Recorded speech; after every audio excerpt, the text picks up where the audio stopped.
Hello and welcome. This is Grant Hughes of Grant Hughes Investigates on YouTube. This channel evaluates all aspects of true crime. As you are aware, videos and live streams in this genre often discuss elements of crime that may be disturbing to some viewers. If necessary, take the precautions needed to avoid these feelings. Factual information related to cases is the key to fostering rational true crime discussions. Fortunately, you will find that here. Please hit the like button only once, share the video, and subscribe if you like my content. Thank you very much for watching.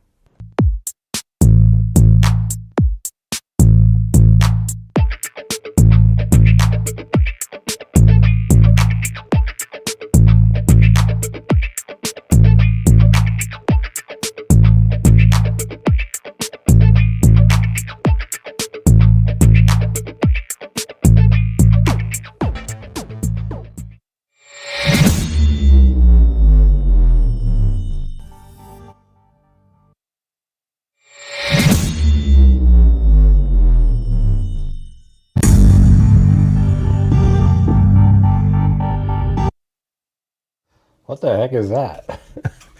You guys hear that? That's crazy. Hold on. Whoa! What's the deal with that music? Like, let me try opening that up again. That was weird. It was like some crazy... that was bizarre. Let me see if I can... I do see that I have an update I'm supposed to install.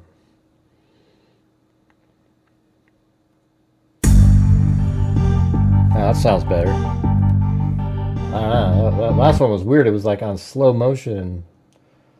Alright, so let's do that again. Let's play this.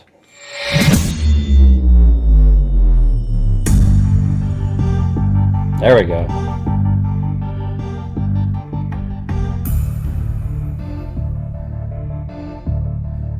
Huh.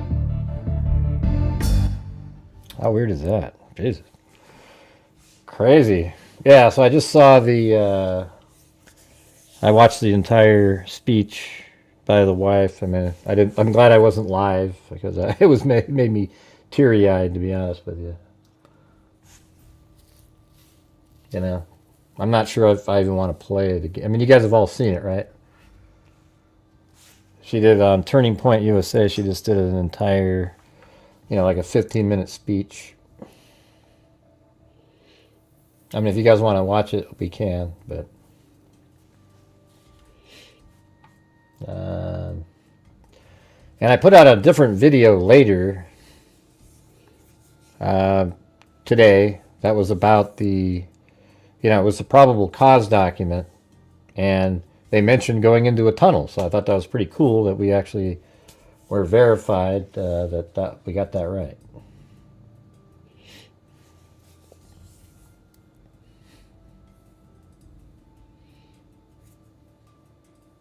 So I thought we'd go over that document as well. We can play the speech if you guys want.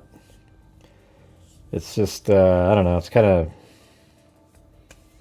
seems like it's almost something you watch by yourself. You know, it's kind of like I didn't read the chat or anything. I just was watching it. I thought I heard that his wife was there or something like that. I don't know. I don't remember. She did come home. I don't know if she flew there and then came back or how that worked.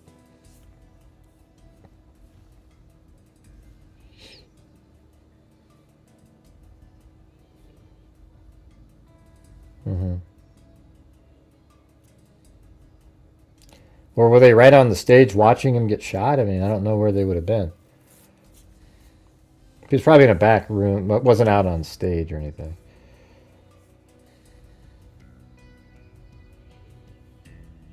Yeah. Kind of makes you sort of reevaluate how you might be with your own spouse, you know. No empathy, what? What does that mean? I don't get it. No empathy. What are you referring to, Nancy? Go ahead. I have no idea what you're referring to at this point. See how we always get these weird comments that are just out of nowhere that nobody knows what they're talking about? So what does it mean, Nancy? Just trying to figure it out. I have no idea what you mean when you type in no empathy. Who? The wife? Because we haven't talked about anything that you would have a comment like that. You know what I'm saying?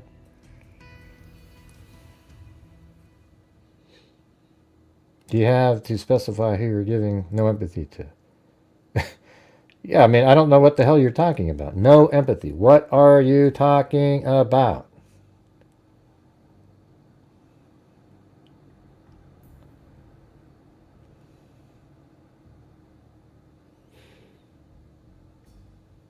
You guys are crazy. Is that what we're going to have tonight? People coming in, trying to parse out quotes from people and then try to, get another dig in on Charlie Kirk. You guys are so misguided and such disgusting people. It just makes me just really sick people, But hey guys, we're doing a normal show tonight, so if you have the ability to help support the channel, that would be awesome.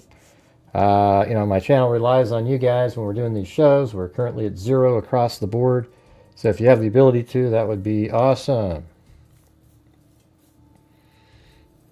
Yeah, these people just think they're so clever and cute and funny. And you guys are psychos, all right? So when you're coming in here making your comments, you are the type of person who was cheering it on. And I hope you lose your job over it, just like everybody's starting to do. Finally, people are starting to wake up, even on the left, for God's sakes. You guys are just pathetic people, unbelievable. Hey, he said this one time. Right, so it's okay to blast him in the neck with a bullet, right? Is that what you think? And kill him right there on, in front of all those people.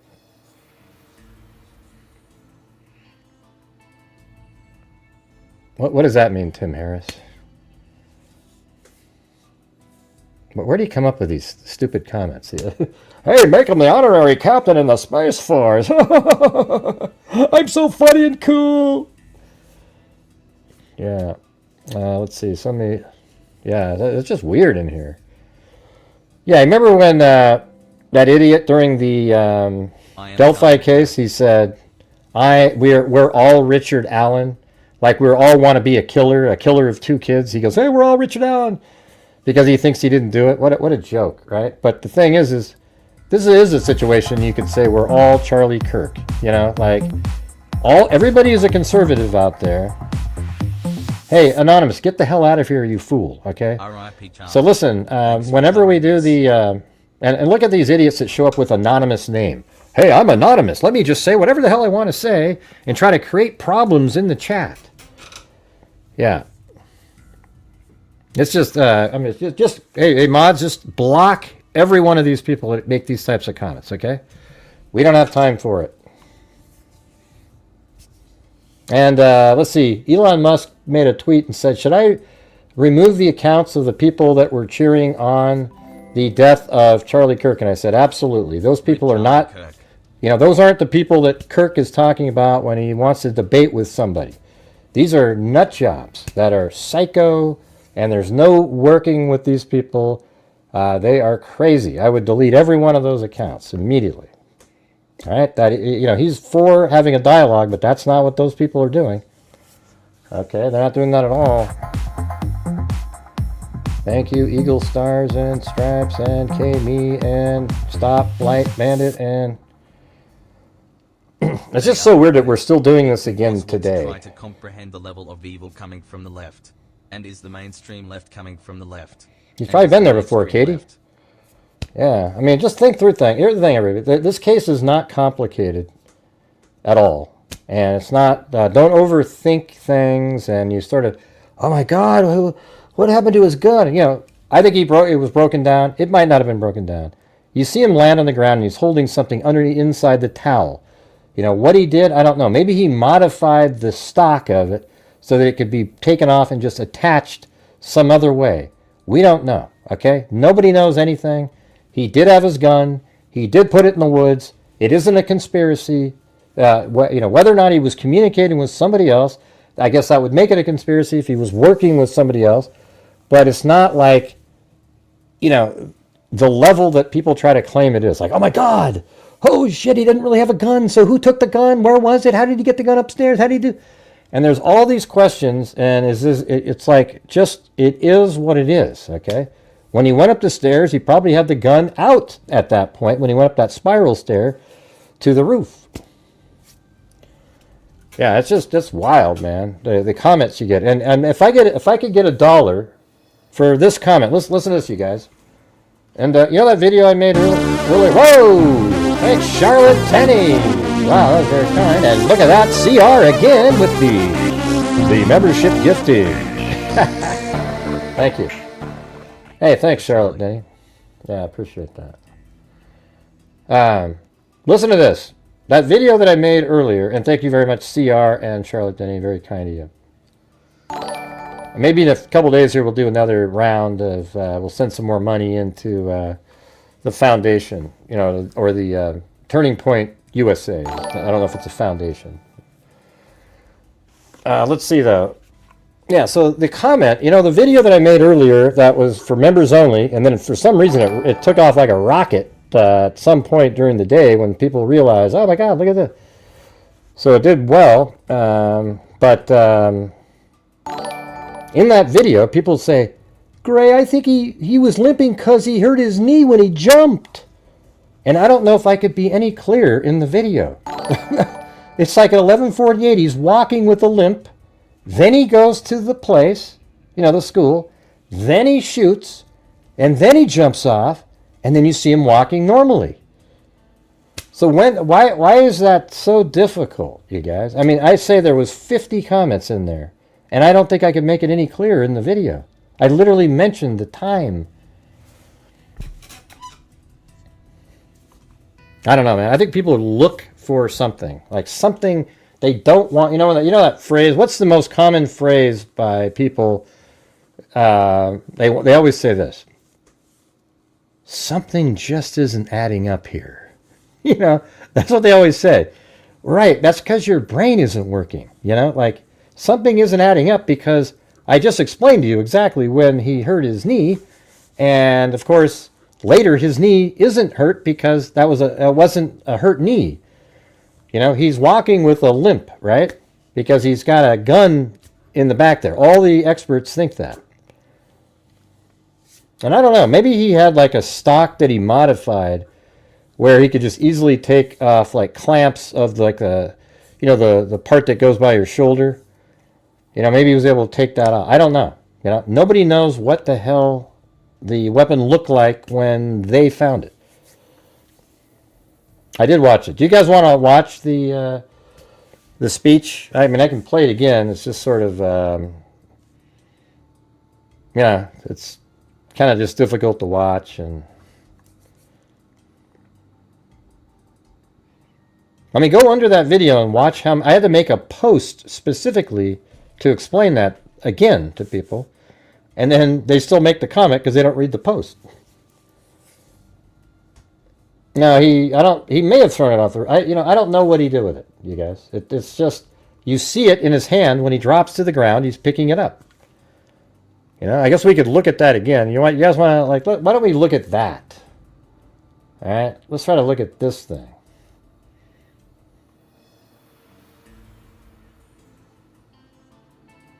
So I made a pretty good video later in the day, but people didn't watch that one. This was the one right here. It went over the probable cause document.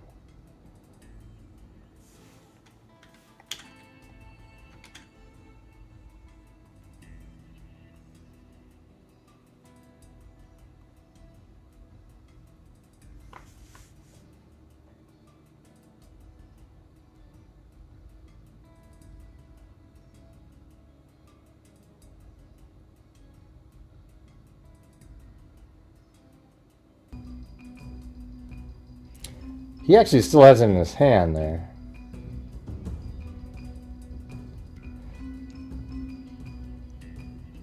It's weird. It's almost like part of it's in his backpack. I don't know. It's just, I don't know how to explain it, but you know, like right there, he throws something to the ground, obviously. You guys see that, right?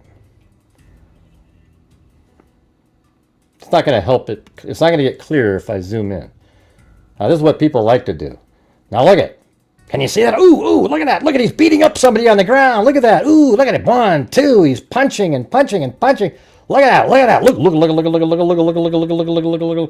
That's what we got in the Kanika Jenkins case. Look at that. Look at that. Look at. That's where that look it came from. All right, this is what people do. Look at that. Look at. Oh my God. See that? He's actually a beetle. See the arms, and then there's like a. All right, that's what people do. All right, but we don't do that here though, unless we're making fun of somebody. All right, so what's that over there? Is that a shadow on the edge of there?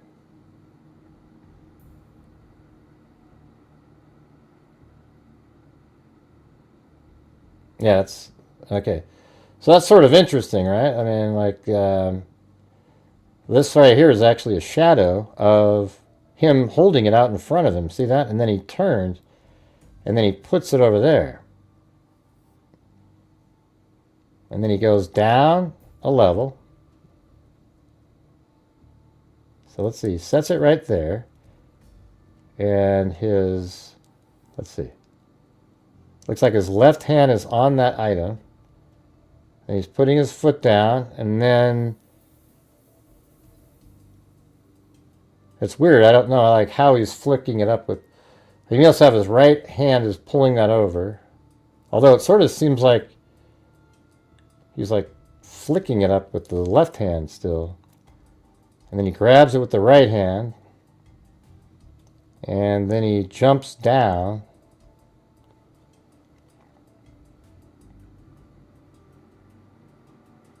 And see right there? That's the gun. See that right there? That right there is the gun. It's really obvious.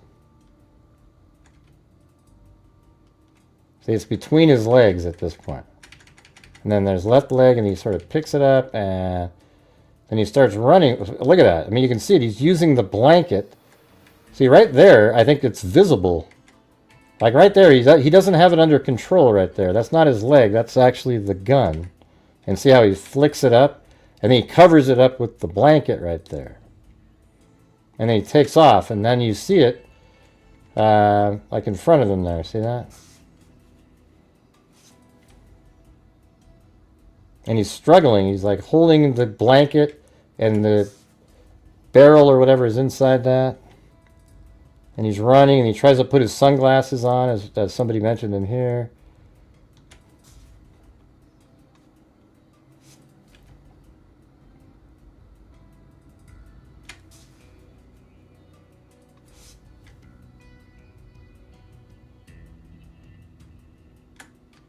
See, like that's it, right?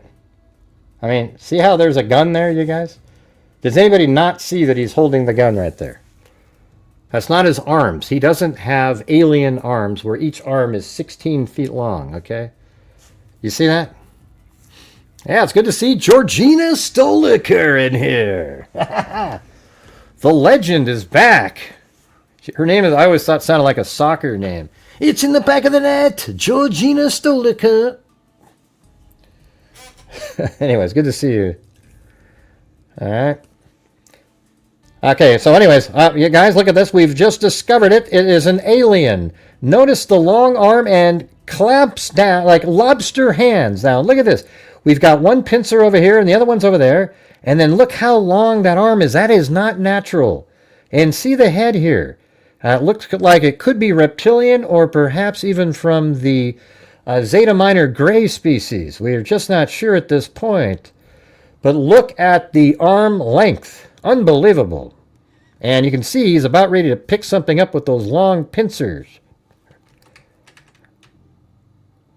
All right, so here he goes. He's running. Looks like, see, what it looks like to me is like this part here is just a loose end of the towel that's wrapped around a barrel.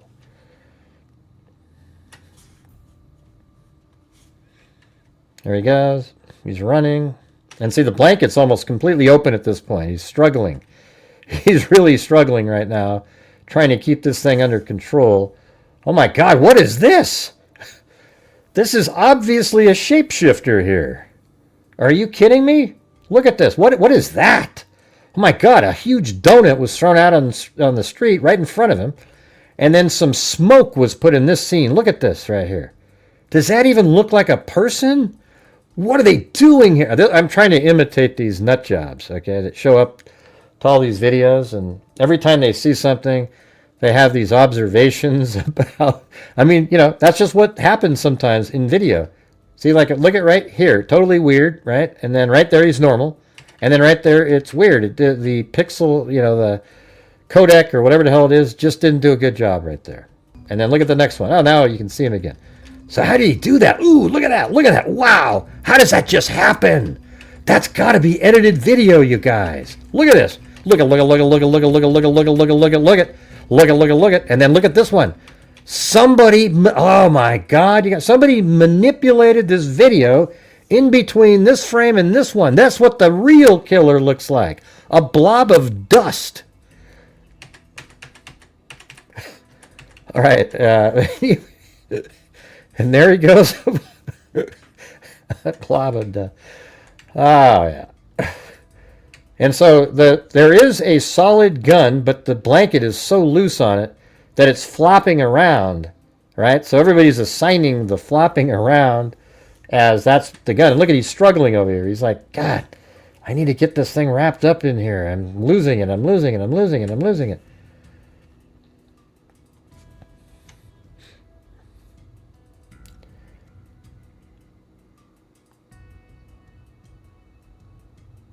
Oh, wow. There it is. See? I mean, can you not see the gun there, you guys? Hello? Hello, conspiracy nutters. There it is. Right there. That is the full gun right there. He probably had it partially underneath his shirt and then some of it outside. You can see it right there. Oh, wow. How do we know that, Gray? Since we've already established he's an alien, maybe that's a long stinger of some sort. Yeah. All right, you see it there, though? Right there. Boom. That's not his leg. See? His right leg hits, and then both of his legs are in front of that right there. And there we go.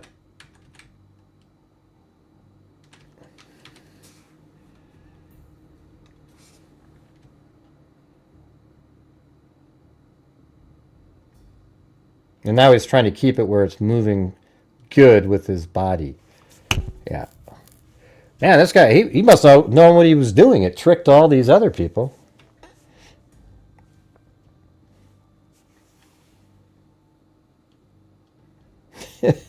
It must be a long stinger. Come on. So you can see it in every frame just about. The only frame that's weird is that one where he looks like a shape-shifting cloud of dust. We'll go backwards. I should play Billie Jean right now. Dum dum dum dum dum dum dum.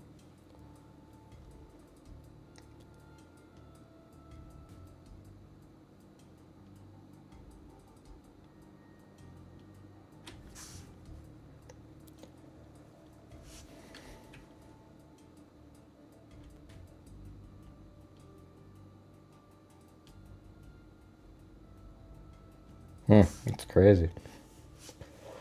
Anyways, you guys see that? I mean, I think it's pretty dialed in here. You know, we don't know. Does he have another piece of it somewhere? I mean, how do we know he didn't like cut off the stock and then just sort of bolt it on right at the end and then just be able to take it off really quick? You know, the wooden part that goes next to your shoulder or whatever. So it could be a lot shorter and then in two pieces. Like people think, oh, it takes forever to take those things apart. Yeah, if you take it apart like the manufacturer thing, but you could have modified it yourself to make it more transportable, right? Hey, welcome, Robot Possum.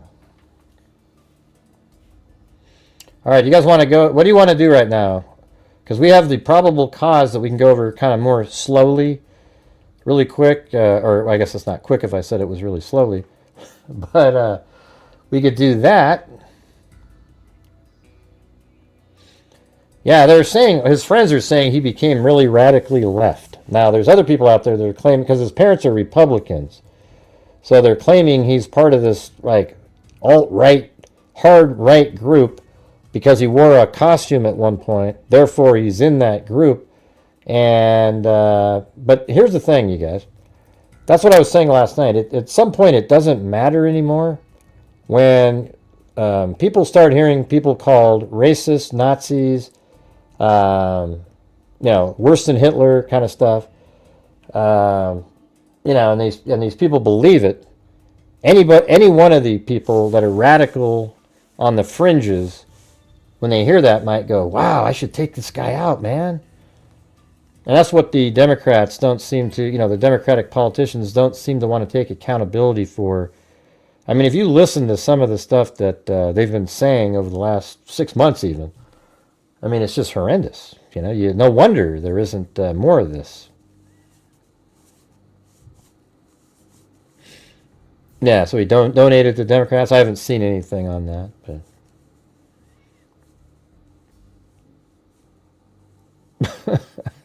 hey, well, thanks, Crawley. You should comment more, Why not comment more? It's okay. So what do you guys want to do first? Do you want to do the speech and then get into the probable cause? Maybe that would be better to do the speech first.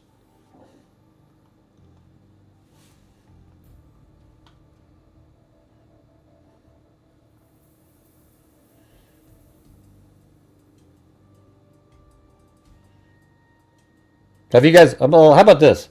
I'll do a poll really quick, because I don't know what the numbers are. If people, have you seen Erica's speech?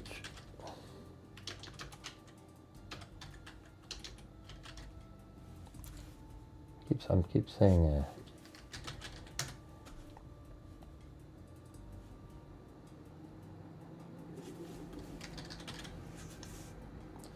all right, there we go. And you say no to lulz, everybody. Say no to lulz. All right. Just want to see what the numbers are here. It might be worth playing if it's 40% hadn't seen it. Might want to watch it again.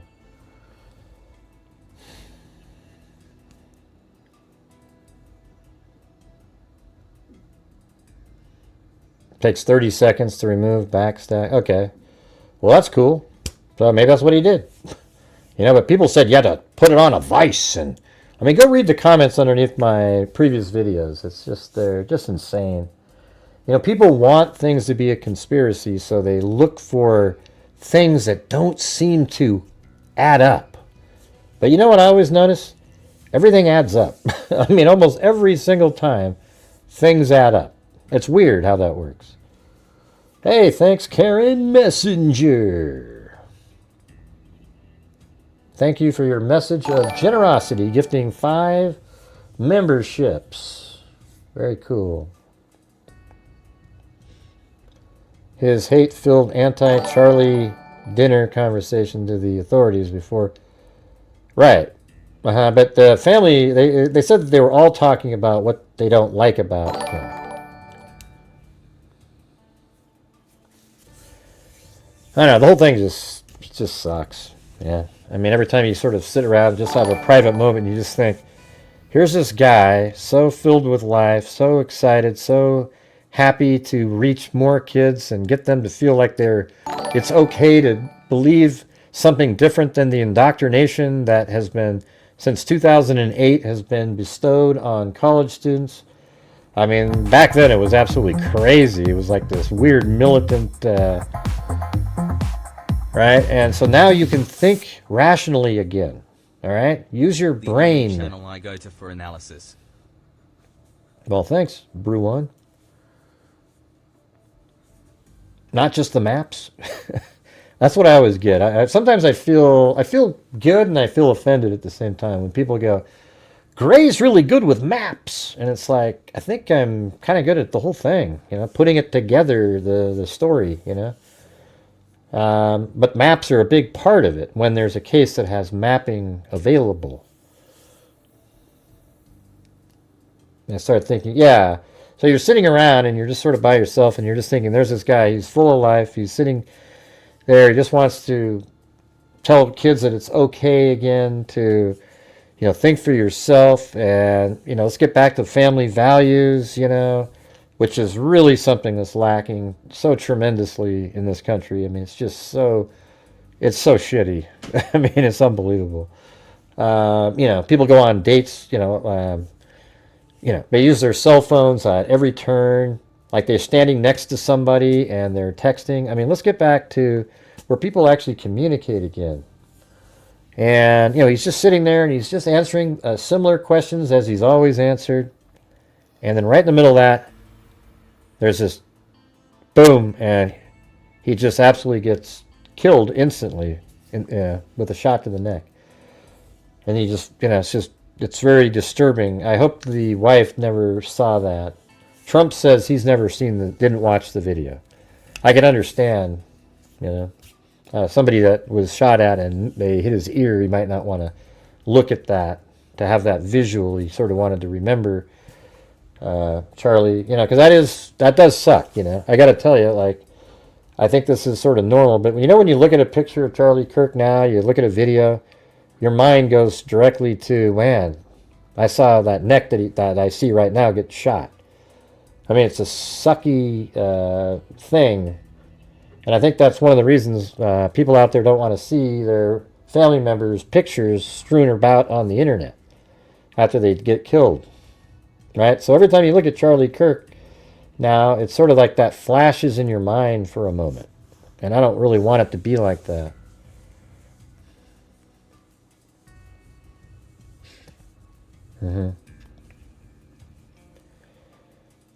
Right. That's right. I mean, I need to see stuff like that because that's what I do here. But, it was tough to see it on somebody that I didn't know, but I watched a lot, I don't know him. A lot of people don't know him, but I've watched him probably 100 times minimum, he's, who knows how many times really, how many times has he been a guest on Fox News when you're watching? I mean, Jesus, I might have watched him 200 times. Yeah. Hey, thank you so much, Crawley and Folly. What does that stand for? Is that like a pet reference? Like,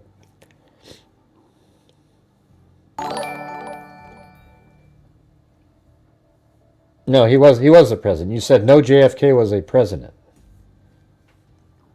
So Sarah, what are you saying here? Yeah, it is politically motivated. Yeah, and yeah, it is like he's the first political assassination since then. Somebody who's died. Yeah. Now, where you saw the whole thing right there in front of you. Now, you had people get shot, but they lived.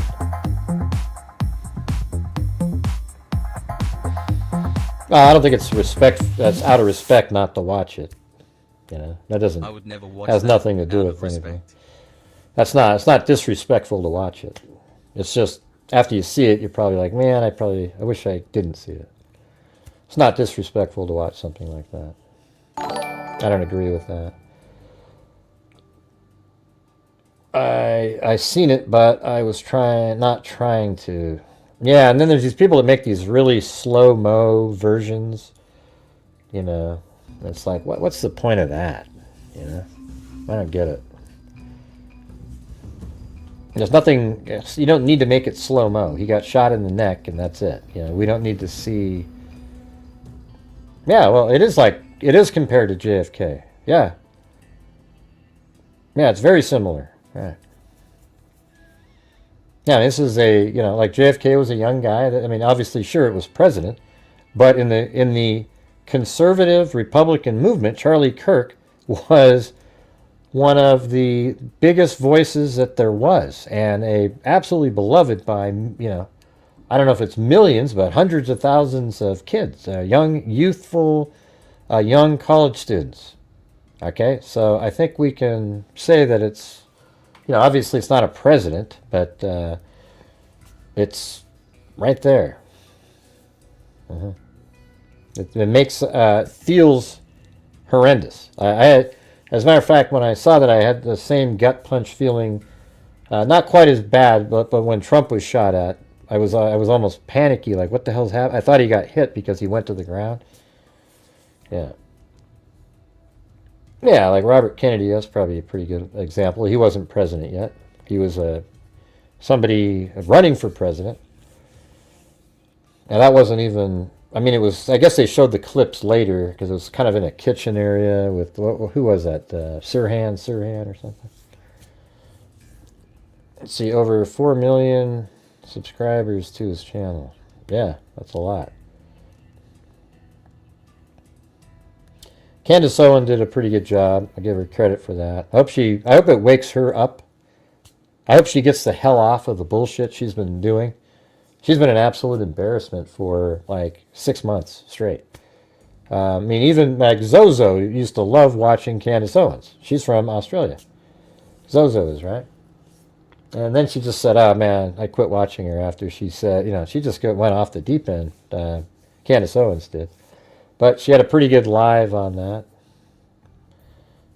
That I'm not going to, if I start watching her again and she gets back to what she used to be doing, I'll give her another shot because she was so good for a while there, Like, remember she did that thing called like Blexit, the black people exiting the Democratic Party, and she would explain to them how you're just being absolutely used, and I try to tell people that. It's incredible. The Democratic Party never does anything for the African American population. They promise every single time, and then every time an election comes around, they stoke up this fear and hate and stuff like that. So then everybody goes, "Oh yeah, it's the Republicans that are causing all our problems," and it's just garbage. They are responsible for destroying the cities and so forth that these people live in. Okay, it's get rid of them. Okay, get rid of the politicians. Like, vote them the hell out of office. All right, that's what I'm saying. So if you're if I was a black person, I would really look at what the true problem is in the cities that they live in, and then vote accordingly, because things aren't changing the way it is. I can tell you.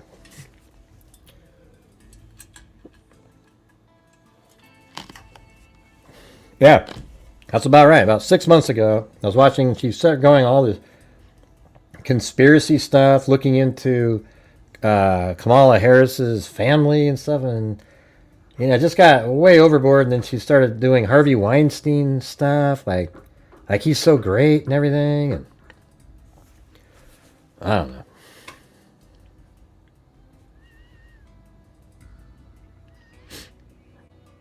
They say he was really hard left-leaning person. His parents are Republican though, but he was like hard left. That's what his friends said, and some outlet. Now the lefties are saying he's a right-wing person, but either way, the rhetoric that he uses is the same rhetoric that the Democratic politicians use, right? Calling everybody a fascist. Over and over and over again, Nazis.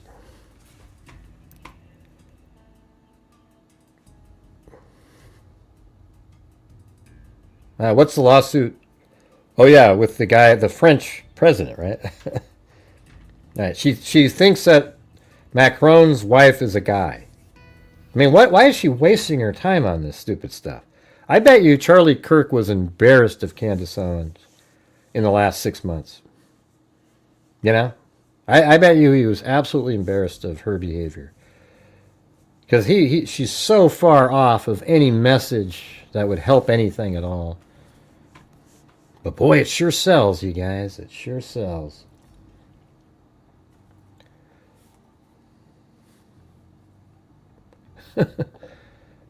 Denied the Holocaust. Oh, really? Yeah, well, that makes her a pile of shit, Let's see.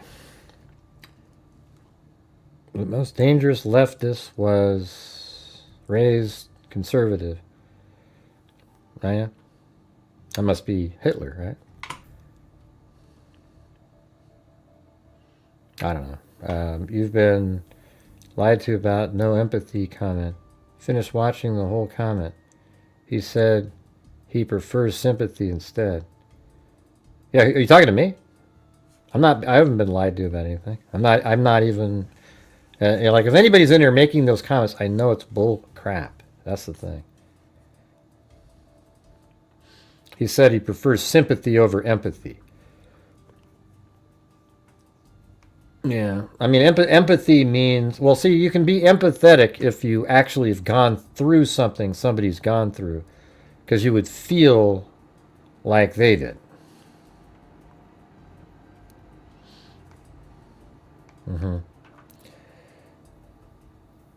No, Grant, something. I don't even know what you're referring to. Ginger, sorry. Your comments come in 20 seconds later, and I've already said 10 different things since then. All right, so you guys want to? We can watch it, I guess. There's like 30% of you.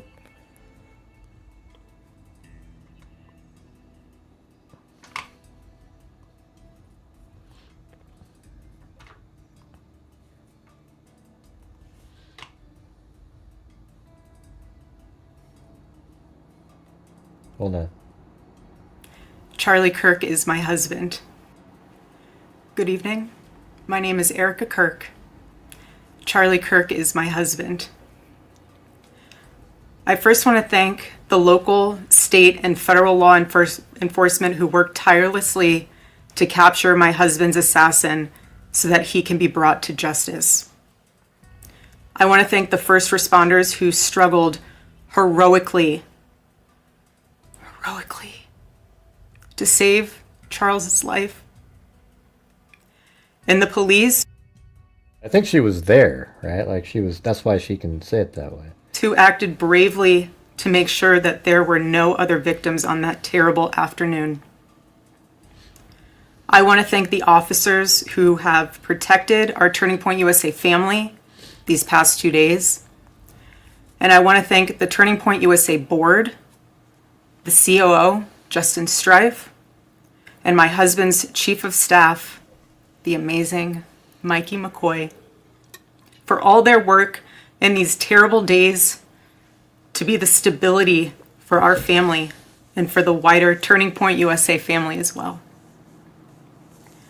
My heart is with every one of my husband's employees who lost a friend and a mentor. I want to thank the staffers of his amazing Charlie Kirk show, who helped him broadcast from this studio, this chair. Every day he loved it. He loved what he did. I want to thank the millions of people who have shown their love for Charlie here in Phoenix, across America, and worldwide. I want to thank my husband's dear friend, Vice President Vance, and his phenomenal wife, Usha, for their love and support. You guys honored my husband so well bringing him home. You both are tremendous. I didn't realize that J.D. Vance was such good friends with him. Makes sense, though. They're kind of similar. Very similar. Two of the sharpest witted people. I think I actually said the other day that J.D. Vance he's about as close as you can get to Charlie Kirk. Hey, thanks, CR. Thank you so much again. Look at that, the membership gifting queen. But I think that he is absolutely like just equally as sharp. But it's just sort of different, right? I mean, you got to admit, like, whenever J.D. Vance goes on the news channels and so forth, he is absolutely, when they ask him a question, a gotcha thing, he just nails them every time. They can't win with him. And I think that's the same way when you have the truth behind you, there's always an answer. You ever understand that? So that's the thing when I'm doing these, It's similar to how I cover true crime. See, when I have the facts covering a case, somebody shows up and they say something, I always have the answer to completely shred what they just said, right? That's how it works.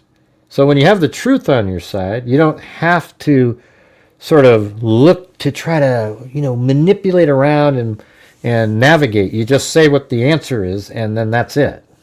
You see? And that's what J.D. Vance does, and that's what Charlie Kirk does. I would say Charlie Kirk might be a little more quicker, like all the time. Like he's just so fast. It's unbelievable. But I think they think similarly. I mean, they're able to get out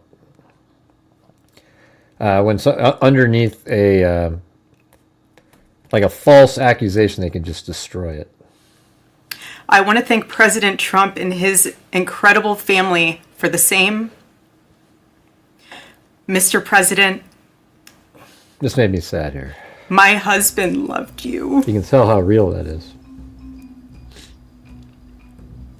And he knew that you loved him too. He did. Your friendship was amazing. Trump said he was sort of like his fourth child or something. Supported him so well, as did he for you. 2 days ago, my husband, Charlie, went to see the face of his Savior and his God. Charlie always said that when he was gone, he wanted to be remembered for his courage and for his faith. And one of the final conversations that he had on this earth, my husband witnessed for his Lord and Savior. Oh, he definitely would run, Sarah. Yeah. Now and for all eternity, he will stand at his Savior's side, wearing the glorious crown of a martyr. Charlie loved life. He loved his life. He loved America.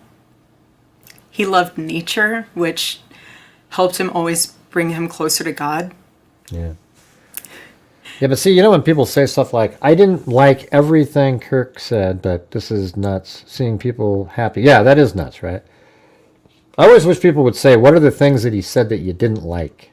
Because I just don't understand it, man. It's common sense, logic stuff. He loved the Chicago Cubs. And my goodness, did he love the Oregon Ducks. I can't believe it. What the hell is this? That's the thing I didn't understand. Well, why does Charlie Kirk love... hold on a second. That's amazing, man. I can't believe it. Charlie Kirk loved the Oregon Ducks. I mean, when did we know that? Charlie Kirk loved Oregon Ducks and built his events around their games. I mean, what made him like them so much?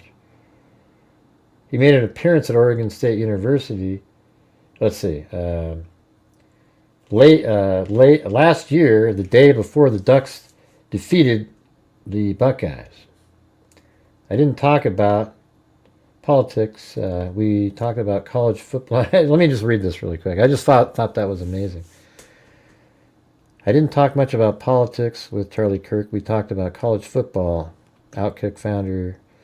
And we have a monster Oregon Ducks fan. Loved them. Built his events around their games. I hope you let the team know. And I hope you guys do something to honor him.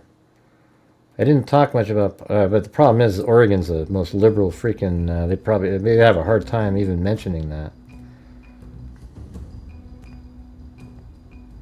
Before I die, I will see the Ducks win a national championship.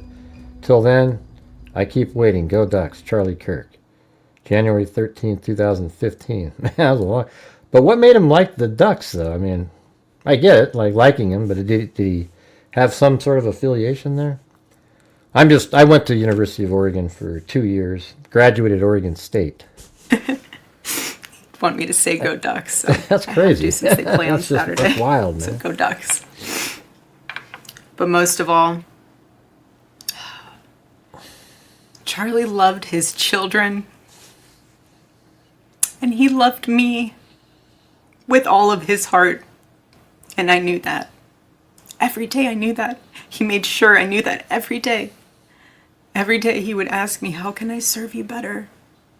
How can I be a better husband? How can I be a better father? Every day. Every day. Such a good man. He still is a good man. He was the perfect father.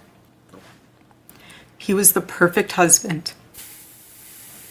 Charlie always believed that God's design for marriage and the family was absolutely amazing, and it is. It is, and it was the greatest joy of his life. And over, he would tell all these young people to come and find their future spouse, become wives and husbands and parents. And the reason why is because he wanted you all to experience what he had and still has. He wanted everyone to bring heaven into this earth through love and joy that comes from raising a family. It's beautiful. Wait, what's going on here? I am British. She also seems to lack empathy. It is coming across as so fake. It is so odd, so many Brits, as to why Americans act this way. Well, I'll tell you what's even more odd is you'll never be commenting again on this channel, you idiot. All right, so have a good one. All right, here we go. And she's up there. She's giving a speech. And some of it, she obviously had to practice it. Some of it she's saying, you can tell, it's from her heart and everything. The whole thing is, anyway, who gives a shit? Why do we have to explain it to you? God, I hate people I actually hate people like you. Okay, get the hell out of here. Jesus, you just wasted everybody's time with your stupid comment. Charlie always said that if he ever ran for office, I know a lot of you asked if he ever was going to, but privately he told me if he ever did run for office that his top priority would be to revive the American family. Tell you what, I won't say I hate people like you. I just dislike people like you so tremendously that I have no problem from just blocking you immediately from my channel. You're literally going to sit here and say that she has no empathy because she's not speaking the way you wanted her to. You are a pile of shit, okay? That was his priority. One of Charlie's favorite Bible verses was Ephesians 5, verse 25.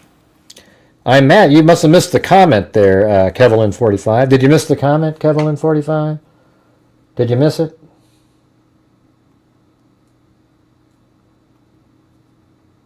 Did you miss the comment, Kevlin45? I'll give you 2 more seconds. If you read the comment and you asked me that question, I'll block you. If you missed the comment, I'll read it to you. Okay, go ahead. I got 2 seconds. Go ahead. Come on, Kevlin45. You're so interesting to everybody. What is it? Did you miss the comment? Okay, let me read the comment to you. The person was referring to Erica on the screen here, and they said, I am British. She also seems to lack empathy. It is coming across as so fake. It is so odd to so many Brits as to why Americans act this way. Screw you. God. What a... Is that something you support? Husbands, that comment? Love your wives as Christ loved the church and gave himself up for her. My husband laid down his life for me, for our nation, for our children. He showed the ultimate I think she's doing as good as she can. Covenantal love. 2 days after her husband got blown away. I will never, ever have the words to describe the loss that I feel in my heart. I honestly have no idea what any of this means. I know that God does, but I don't. This is the video. It's right here. Charlie, baby, I know you do too. I know you do. So does our Lord. And our world is filled with evil. But our God... Brits would be so much more majestic, They probably sound like that idiot YouTuber that does the Idaho 4 case. Hey, you lovely, beautiful bastards. Hey, let me do it. Yeah, Jesus. You just made, the thing is we have a lot of Brits and UK people on here, and they're normal, nice people. Whoever that person was a jackass. Now, Kevlin45, after I've explained it to you, we're going to wait for your reply. What do you think now? Was that worthy of that response? Because it is. I cannot stand it. I don't understand where this stuff comes from. It's like malevolence. It's crazy. All right, so you got about 2 more seconds to answer my question, Kevlin, or I'm going to block you. All right, so let's go. What does that mean, Carly? Yeah, he wants people to change his mind. Right. You can't change the mind of, somebody that says you are a fascist. You're not changing their mind.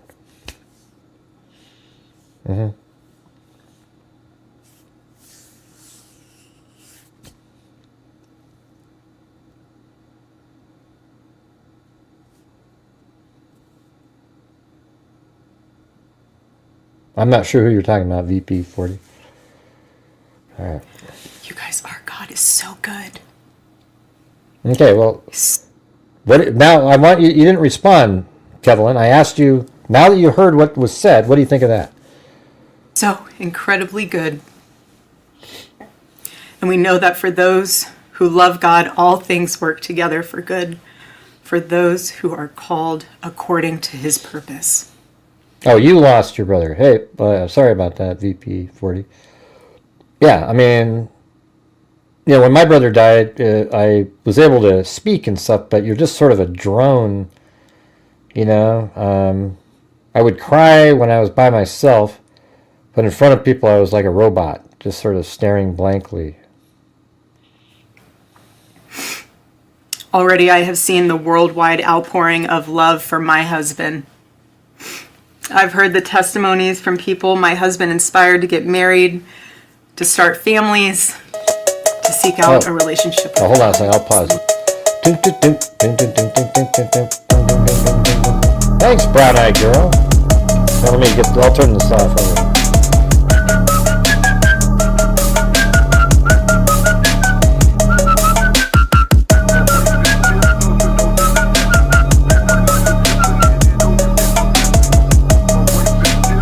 All right, here we go.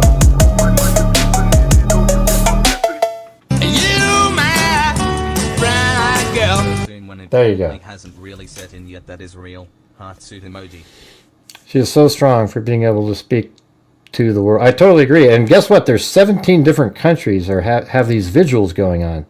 That just shows you how absolutely, powerful and loved Charlie Kirk was, even though he was just sort of like a normal dude-ish. You know what I mean? It was pretty amazing. She's so strong for being able to speak to the world so soon when it probably hasn't really set in yet. Yeah, right. Right now she's just sort of in a weird shock phase. You really don't, it just absolutely sucks. Because every day she probably woke up and there was like this routine and, and all these things. And every day now you wake up and there's nothing filling that, and every moment of every day you miss the person. I think losing a spouse would be worse than losing a sibling. I think it's a lot worse, because this is somebody you're with every single day.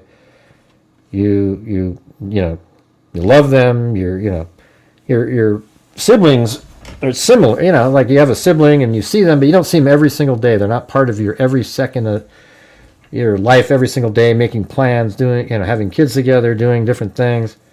And I just think, I don't even know. I always try to picture that, and I just don't want to, It's horrible. Most important one of all.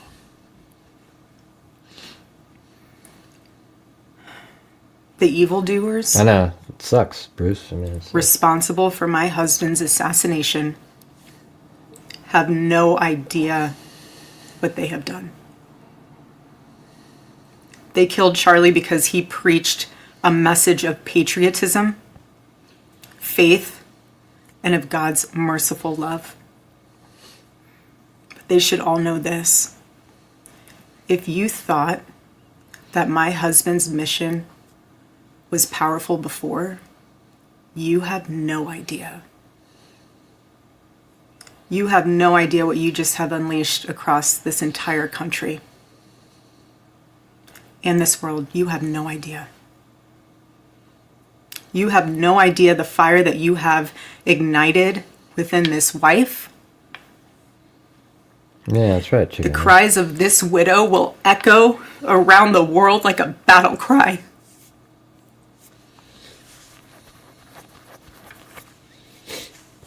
To everyone listening tonight across America, the movement my husband built will not die. It won't. I refuse to let that happen. It will not die. All of us will refuse to let that happen. No one will ever forget my husband's name, and I will make sure of it. It will become stronger, bolder, louder, and greater than ever. My husband's mission will not end, not even for a moment. And one of Charlie's greatest talents was his ability, this phenomenal ability to choose great people to follow him. He could always find the ones who could handle any setback. And it's almost like he knew. He could see it in you. Yes, this is one of the trolls in here. The guy responsible's in jail. You know what? Who's responsible? Too broke to scope, and whose brain is too broke to work, is the people who constantly, on a daily basis, refer to people like Charlie Kirk and other Republicans as Nazis, fascists, and just like Hitler. They say it every single day. So that's why somebody like this would have that in their minds. Those are the people that are responsible for changing the minds of people that are on the verge of, an identity that they don't know, so they want to pick something, and oh my God, we're going to, and that's what they do. All right? So those are the people responsible for it. If you don't understand it, you might be one of those people, based on the comment that you made. So maybe look in the mirror and think about what you say out there. All right? Even when you couldn't see it in yourself, he just knew. He knew you could handle it. And by the way, I'm no Charlie Kirk, okay? I'm not like him where I can sit there and go, yeah, that's a great point. Now, what do you think about that? I can't do it. All right? So I wish I was, but I'm not. I'm not like that at all. As soon as I see something I think is ludicrous, you're going to hear about it. Thought you only had 5% left, and he knew you had 15. He knew you were ready to go that extra mile even when you didn't. Yeah, it's the streaming chair there. He always challenged people around him to work harder and to be better. He never gave up. Well, it is. Yeah, she said that. And I love knowing that one of his mottos was never surrender. So I want to tell you that we'll never surrender. We never will. Ever. Ever. Our campus tour this fall will continue. There will be even more tours in the years to come. America Fest here in Phoenix this December will go on. It will be greater than ever. Yeah, I wish I could be the more radio like and him. podcast show that he was so proud of will go on. And in a world filled with chaos, doubt, and uncertainty, my husband's voice will remain. And it will ring out louder and more clearly than ever. And his wisdom will endure. My favorite too, but my husband's favorite word in the English language was earn. He would call all of you to be people of action who earn the future America deserves. When she said that, it reminded me of Saving Private Ryan at the end when, the Tom Hanks character was like, earn it, earn what we did for you to save your life, So to all of the young people who felt inspired by my husband's faith and hard work, all of you already know what Charlie would want you to do. You know. Gray, you advertised You know. live discussion? Jeez. If you're in high What a school or if weirdo. you're in college, go find your local Turning Point USA chapter. Join it.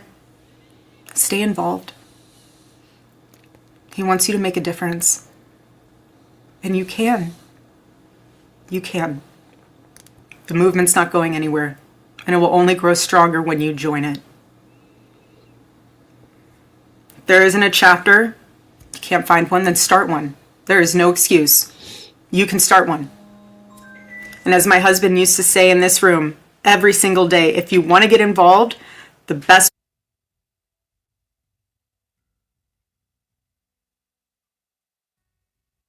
way you can do that is going to tpusa.com. That's what he would say every day from this chair. Every single day. I watched his show every day, and he would always say, if you want to get involved, go to tpusa.com. If you're a pastor, join our movement at TPUSA Faith. And if you're a parent, I highly recommend that you come to America Fest in December. Sign up right now for that, because we would We'll definitely will do open up the lines here in a little bit if you want. But if you guys could help support the channel, that would be awesome. Got to keep on moving forward here. The you know, we'll see if we can do at least somebody do a coffee in here. I don't know what's going on with the coffees the other day, but there's one there. But yeah, well, I didn't advertise anything. It's in there. Like, don't make it seem like, Gray, you advertised, so let me call in. Hi, brother. I know you aren't. You are like the shooter. Who are you talking to? Who is Pharaoh talking to up there? I don't know. I can't see it. Hi, or at hi, brother. Who's that? I don't know who that is. Anybody know who? Oh, there it is. Let's see. Chicken wing, she doesn't need... Okay, assumptions. If the truth, Kirk is a white Christian. Well, he isn't. I know, you guys keep doing that Groiper crap. That's such garbage. All of his friends say he's a left-winger, and he's turned that way. So you're just wrong, man. I know you can give it a shot, but can somebody block Hi Brother, please? I don't have time for that. They're trying to sell a false narrative again. All right. would love to see you. I would love to see you. Charlie would. He'll be there. He'll be there in spirit. Don't even look it up. Bring your kids, bring your family. But most important of all, if you aren't a member of a church, I beg you to join one. A Bible-believing church. Our battle is not simply a political one. Above all, it is spiritual. It is spiritual. The spiritual warfare is palpable. Charlie loved his Savior with all of his heart, and he wanted every one of you to know him too. He wanted everyone to know that if they confess... Whoa! We're super chatted during the live on 9/11, but wanted to make sure you hear what I have to say. You are a good person, and I believe in you, and you're... Ray, I super chatted during the live on the 11th of September, but I wanted to make sure you hear what I have to say. You are a good person, and I believe in you and your commitment to truth. Well, thank you. Wow.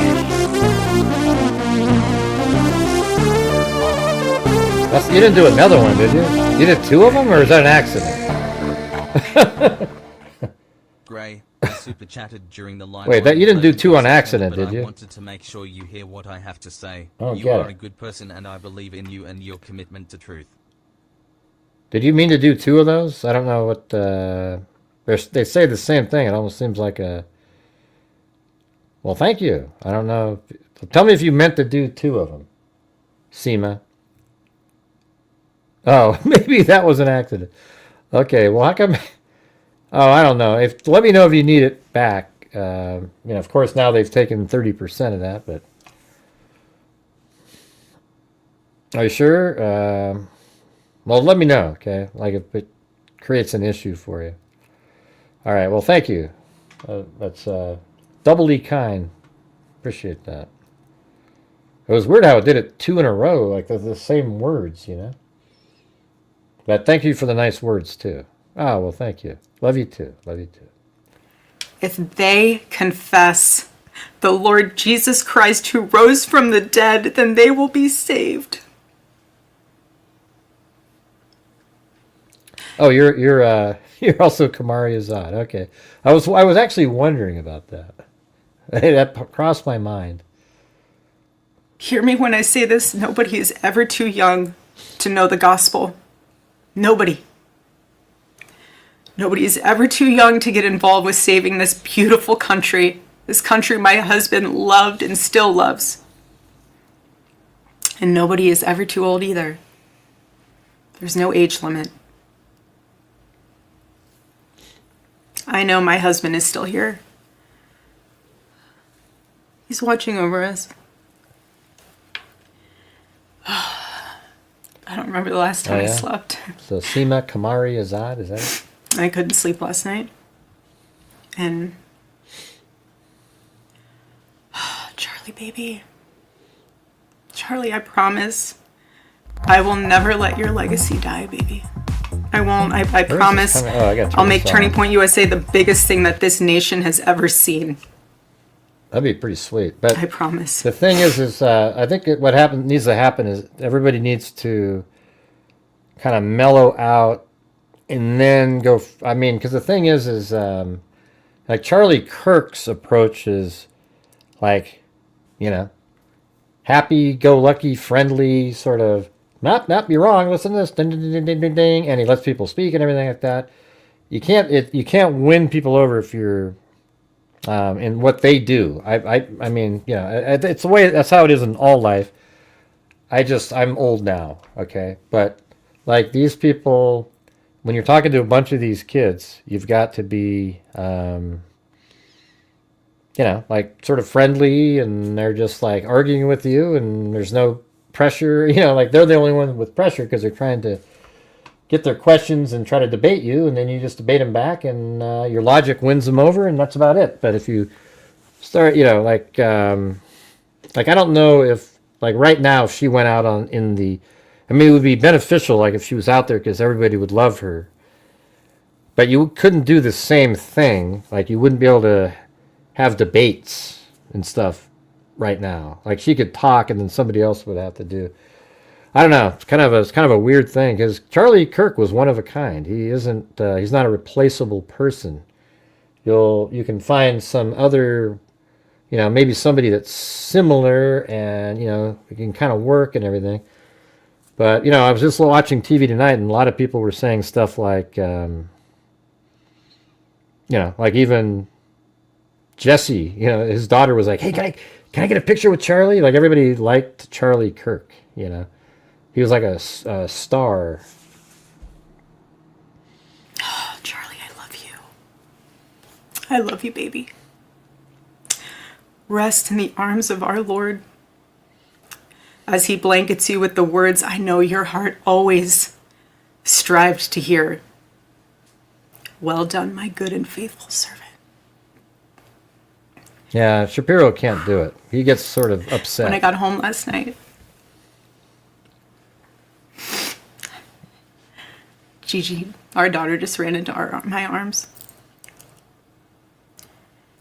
Yeah, Doc Hall. And I talked to her and she said, Mommy, I missed you. I said, I miss you too, baby. She goes, where's Daddy? That's exactly right, Alexander. You tell a 3-year-old. She's 3. That's so sad right there. I said, baby, Daddy loves you so much. Don't you worry. He's on a work trip with Jesus, so he can afford your blueberry budget. And my goodness, am I so humbled to witness Charlie, you alongside Jesus right now, doing what you always want to do, baby. Making heaven crowded, right? That's what it's all about. Making heaven crowded. I can't wait to see you again one day. I'm not loving any sinner. Thank you all again who love my husband, who supported him, who wrote him an email every single day during his radio show. He read all of them. All of them.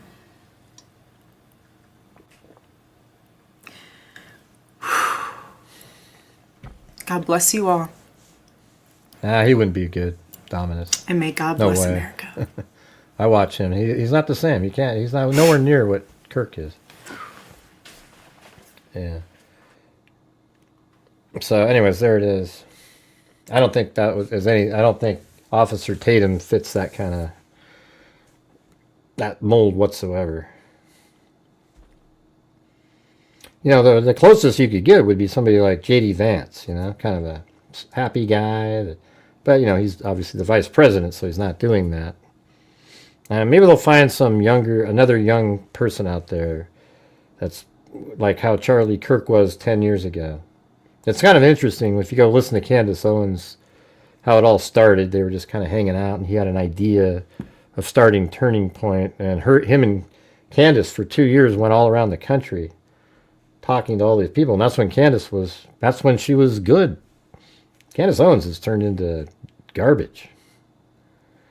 Yeah. Oh yeah, does he go to Turning Point events? I didn't realize that. I'm just trying to figure out. I don't think he's could be Kirk though. You know, sit there and debate people on each issue. That's what I'm saying. I like him. I watch him sometimes. I just don't think that's a good fit there. Right. Yeah. Exactly. Yeah. What GA girl said. Yeah, he would just... that's why I'm saying it's hard for me to do that. I don't want to hear somebody say that somebody's a fascist and have them explain why. You know, because it's already at a point when you're starting to call somebody a racist and a fascist, you're already at a level where you're kind of past being worked with. You know what I mean? I mean, if you're already at that level, it's pretty difficult. Well, there it is again. And all right. So, man, that was sad. I know I paused it sometimes. You know, I don't. If I just watch the whole thing, I get kind of sad. I watched it earlier. Yeah, I wouldn't say he's a great debater. Yeah. Let's see. Whoever takes the bottom needs to be a very patient person. Right, and he did, Jolene. So he had all these little things that he remembered. He knows what things mean, like certain wording in Judeo-Christian phrasing, etc. I mean, it was like he's had everything. And I think that's why he was killed, actually. I think the left, and in little private circles in different places, was absolutely terrified of Charlie Kirk and the future. And that Charlie Kirk represented something that could have lasted for decades. And they didn't want that. So somehow it filtered down to somebody, they got to the right person. And I didn't realize he was getting so much hate out there either, we don't hear about that stuff too much.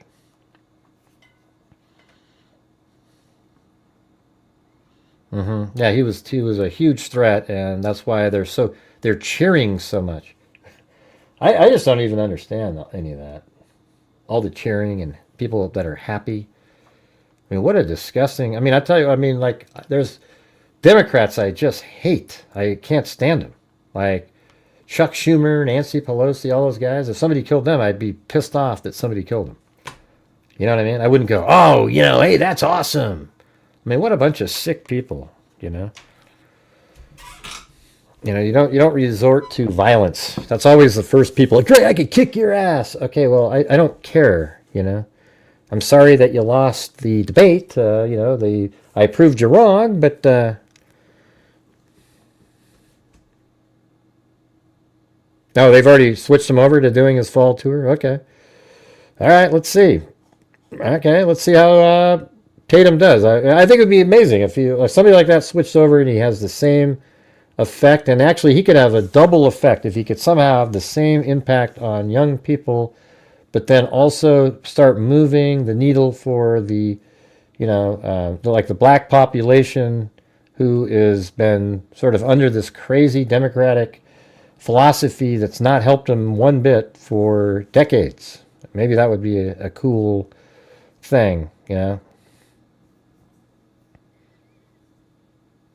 I looked at it and then tried to look again, and it's gone. What? Oh, here we go with the Groiper. This was a Fuentes versus Kirk for right versus for far right. Yeah, so you actually believe that shit. That's the funny part.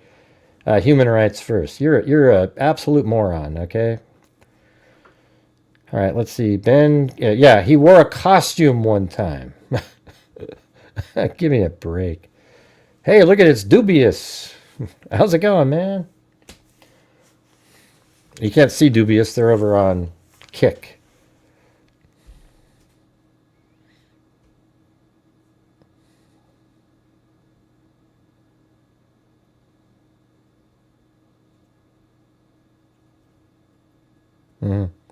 Yeah, all we can tell you is that I don't think Groipers, or whatever you want to call them, would call somebody a fascist. That's not what they're worried about. Okay?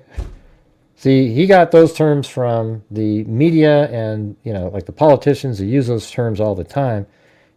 That's what he hated. Oh my God, he's a fascist. I got to take him out because he's like, it's obvious, So you can sit there and call him whatever you want to call him, but his friend said that he was really a hard left person who became that way, somewhat recent. All right. Awesome. Okay, I'm going to switch topics. I mean, not topics, but a different, go over the that probable cause again here.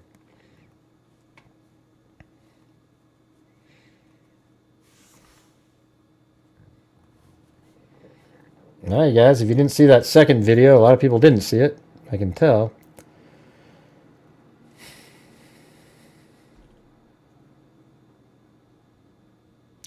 Oh, jeez. Oh, God. Oh, here we go.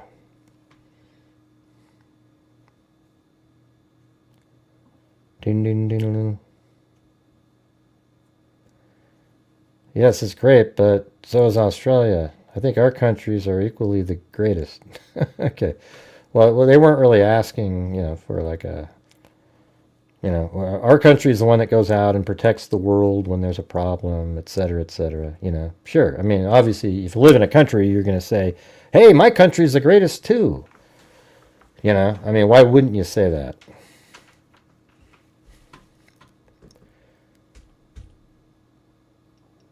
Yeah, Crowder's really dry, but he's funny. I like him. He's the one that put out this probable cause document here. So he's 5'10". Brown hair, I guess it says there. Hey, thanks, brown-eyed girl. Da-da-da-da. Are you angry at... Well, not that one. I'm looking for the right one. Where to go? Right there. You, my brown-eyed girl. Whoa. Yeah, my country's better than yours. Everybody thinks their country's the best unless you live in maybe Mexico or something. Let's see. I mean, if it was so great, would there be that many people running away from it? All right, here it is. The following information was obtained by your affiant from police officers, multiple videos, recording, posted on social media websites, Utah Valley University campus surveillance cameras, and those witnessed the incident. On September 10th, 2025, Charlie James Kirk was at the Utah Valley University campus in Orem, Utah, for a political event. Mr. Kirk is a conservative political activist who was scheduled to speak at an event in the courtyard area of the University of Utah Valley University campus. The courtyard area is to the west of the Low C. Man, that was a big deal to somebody earlier. The Low C Center building, According to video recordings, Charles was wearing a white t-shirt and dark pants sitting under a white canopy in a courtyard of the campus, facing to the east. Just call him Charlie. Nobody calls him Charles.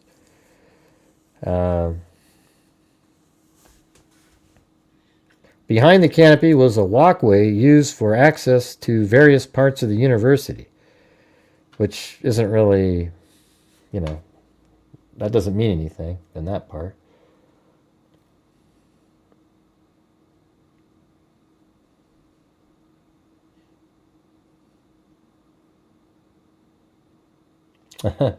Another wonderful secret. You know what? You are dense, okay?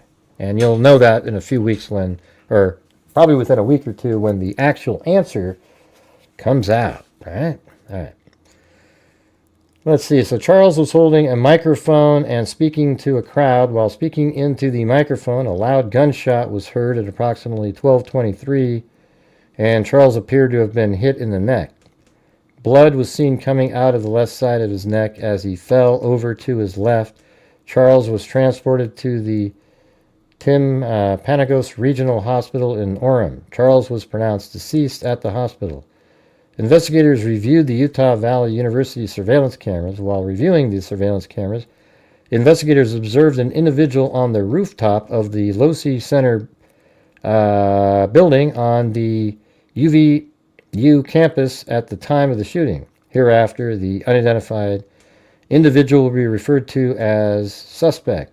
Based on surveillance camera footage, suspect appears to be a white male with dark-colored hair, wearing dark-colored hat, sunglasses, a long-sleeved black shirt with a picture of an American flag and an eagle printed on the shirt, dark-colored jeans, and a white-gray shoes with white-colored shoelace. The shoes appear to be consistent with Chuck Taylor's. Remember we were saying that? Converse-style shoes. Suspect is also carrying a dark-colored backpack on his back. Suspect walks with a distinctive gait prior to the shooting, and that was prior to the shooting. And then suspect appears to walk with a stiff right leg and at a relatively slow pace. Suspect's ability to bend his right leg appears, so they think it's a gun in there, to be restricted. Investigators were also able to track suspects' movements on the UVU campus starting at approximately 11:50 hours. So that's 2 minutes after the surveillance footage of him walking in the neighborhood. At approximately 11:50 hours, a UVU surveillance camera first captured the suspect walking across a grassy area north of Campus Drive at approximately 800 West. So I don't know how to get that address here. When I type it in, it goes all the way around in a circle here. But I think what they're saying is that he went across this grassy area. So he did cross the street. I thought he went like this and then down and like that. But I mean, this is like splitting hairs at this point. He may have walked like this. He went into this grassy field and then he went, what did the direction they say?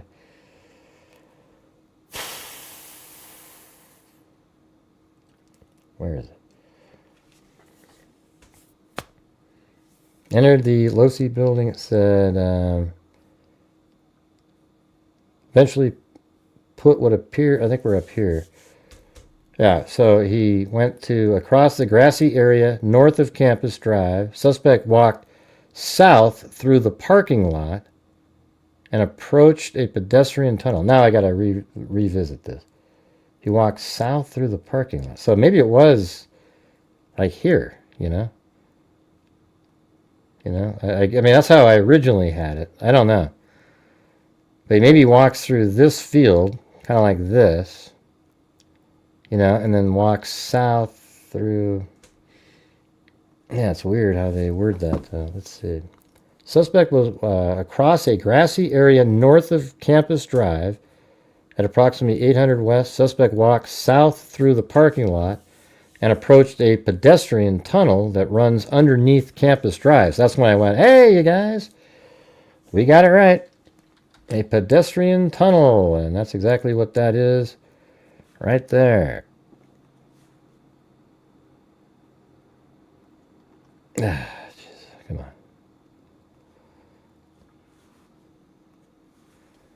Not sure what that is. Look at that. It's stuck on the screen. All right. Switch it to that. So yeah, that's the tunnel he went in. And then it starts describing stuff after that. So at the top of the tunnel, the suspect paused at the top of the stairs and pulled out what appeared to be a cell phone from his right pocket using his right hand at approximately 11:53 hours. Suspect eventually put what appeared to be a cell phone back in his right pant pocket using his right hand. Surveillance captured suspect making his way towards the Losey Center. All right, so, I mean, if we were looking at the, let me go into here. This is what they're referring to. So in this video, this shot right here, matter of fact, you can see his cell phone right there, apparently. But he was just standing at the top of the stairs on his phone. So what was he doing on that? Checking the time of the event? Or, you know, was there a live stream of the event where he could check it? Don't know. But he's walking down the stairs. Somebody said, no, Gray, he's going up the stairs. See how his left knee's... No, he's not. He's going down the stairs, and he's letting himself down each level with his left leg, and his right leg is sort of stiff and straight. That's why he has to do it that way. Really obvious stuff, but you always get pushback from people with poor observational skills, I guess. They said he was on the phone. I know, I just said that. I've read it. It's already in a video that I did. You don't need to repeat stuff that I'm saying on the show.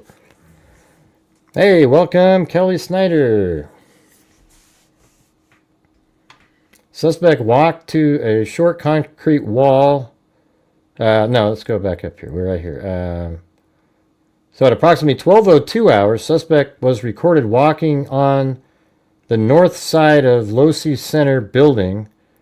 Wow, that's way before. Walking with the same gait as observed earlier. Suspect entered the Losey Center building through a set of doors on the southeast corner of the Losey Center building. So if we go over to Losey Center building is the building where he shot from. It's this one right here. And they say southeast corner. Well, it's right over here, right? There's a door there, but I don't think they're talking about that because that's not a corner of the building. The corner of the building is right there, and we said this exact door on the show, that he probably went through that door and goes inside and then goes in, takes a left, goes to the stairs there, and then makes his way to the top here. And I think this is a wall. As a matter of fact, if you go over here, I don't know if you, well, you can't actually see it. So I think there's a wall that goes all the way around. Maybe not in that area, but I think, let's see, right here.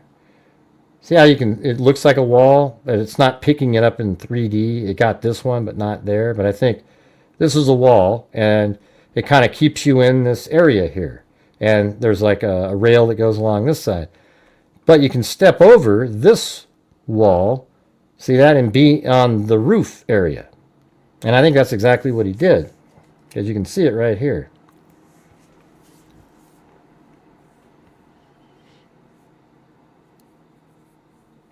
So right here it says, suspect entered the Losey building through the set of doors on the southeast corner of Losey Center building. At approximately 12:15 hours, suspect was observed walking up the stairs. So I guess he went into that building at 12:02.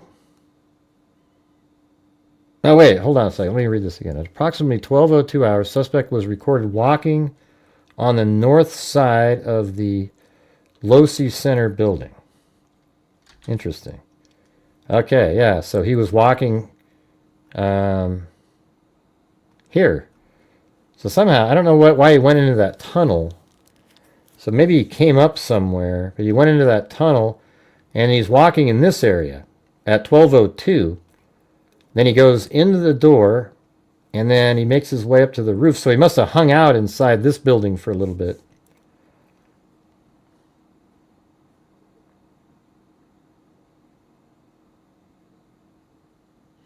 I don't know what happened to the notes. Hold on.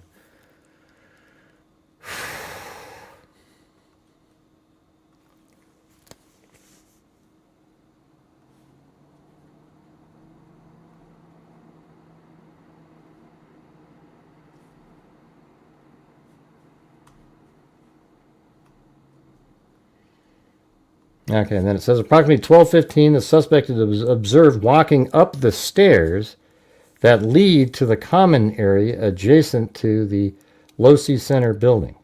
Suspect walked to a short concrete wall that separates the common area from the rooftop of the Losi Center building. At 12:17 hours, the suspect climbed over a short wall and appeared to crouch down on the north side of the wall on the rooftop. See, then that makes sense, because I thought there was a wall here, but now it doesn't make sense. Like, if you went over that, how are you on the north side of it?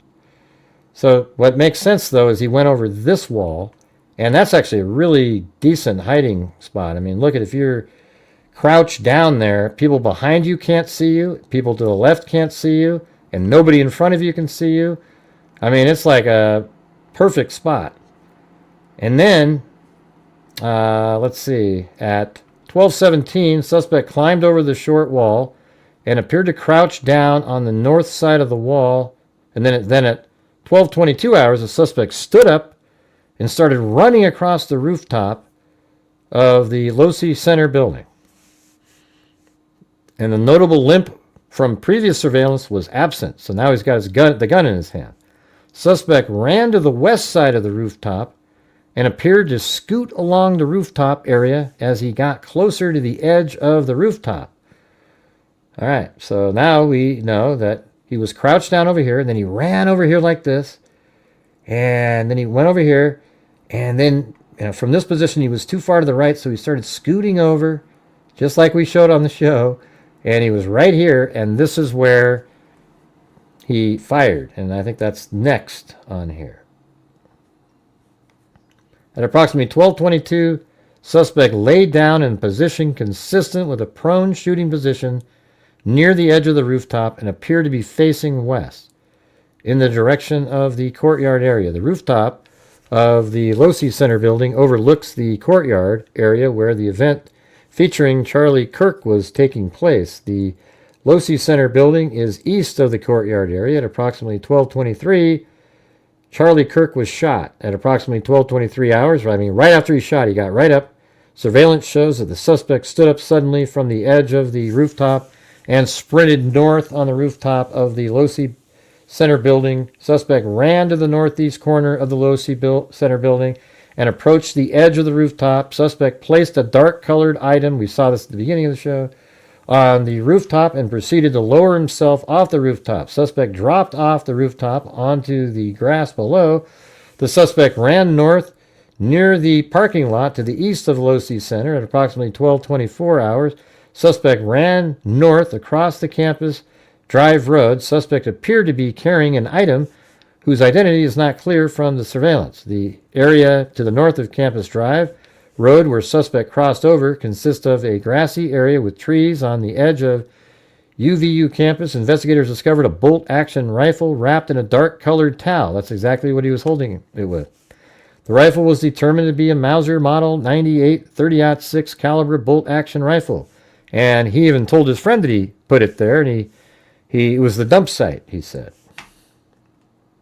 So what we're talking about right now, he's right here, he did the shot, okay? Right after he did the shot, he went this direction, just exactly how I'm doing it here.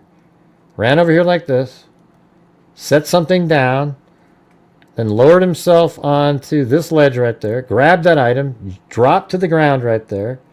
Then from there, ran across the grass over here, kind of hunched over, putting his glasses on, fumbling around with the rifle and the towel. And then he makes his way over here, crosses the street, and then he goes this direction, and then in this wooded area here is where he put the rifle. I know it's kind of, let me make it bigger. It's like right there. See that? All right, you guys, massive Lowell City, massive Lowell City.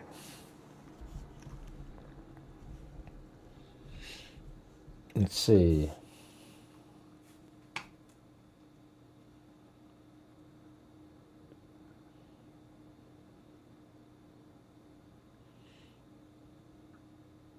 Brave Gray, what does that mean?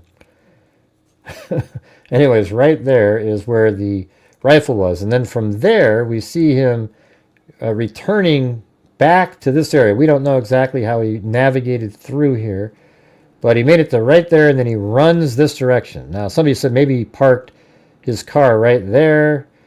It's possible, because that is off camera. I think it's also possible he parked there, but that would be kind of stupid, I guess, with the amount of cameras that churches have. So, don't know. Could have, there's all kinds of places he could have parked the car. My point is he was just like over here somewhere. He was heading, either there or somewhere else in this area over there. Yeah, well, then he never took apart the rifle. It was just is what it is. When you see him running around, it's long. That's the thing. When he's running around, it's long. So I don't know if he took it apart. I just said that as a possibility, I don't really give two shits, okay? The taking apart the rifle, I don't care. He's holding something. It appears to be a rifle. They found a rifle wrapped in the same black towel, and that's all that matters, you guys. Like, we can sit there and go, oh, is it... People make such a big deal if you say something, they go, oh, there's no way he took that apart, man. It takes hours. It takes hours. And they go nuts on an insignificant, irrelevant point. I was just trying to say, well, maybe that's why it looks the way it looks. Right. I agree with what, Michelle? What are you agreeing with? Nobody knows what you're agreeing with. His parents are lifelong Republicans, so I don't think it was a parent's... Pretty sure it was a friend. What? That did what? I did a slow motion. You can slow down. I already showed it all, you guys. I don't need you to... Yeah, we just did that whole thing at the beginning of the show. Slow motion, 1 frame at a time. You can see the rifle at various points. You must have missed it. Yeah, it's just, we get so much overthinking in these cases. It's just, like, people think they're sleuthing when they come up with some little, like, oh, wait, there's no way, Gray, that it was in 2 pieces. Ooh, who cares, man? I mean, I just threw it out there because people were wondering why it looked a certain way, Who knows? I know. Well, which comment, Michelle? That's what I'm asking. It didn't seem like he made a statement that there was something you could agree or disagree. He was making a fact statement, something that was real already, not something to agree with. Was he telling his roommate where to retrieve the rifle, or was he...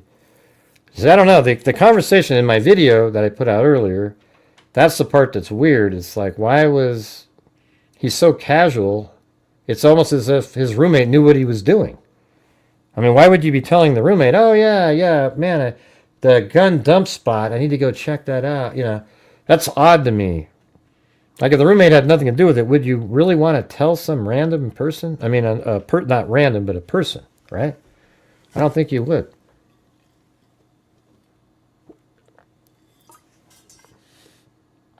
Gray, you're so nasty to your supporters.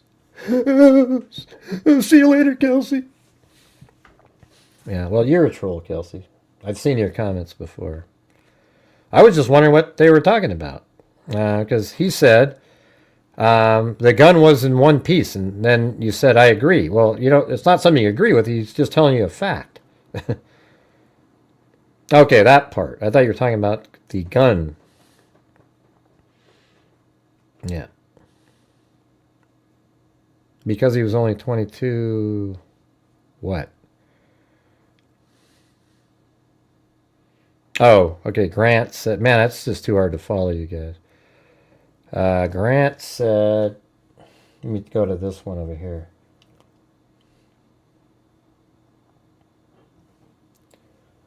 I don't know. I don't have time. I don't have time to go look at comments.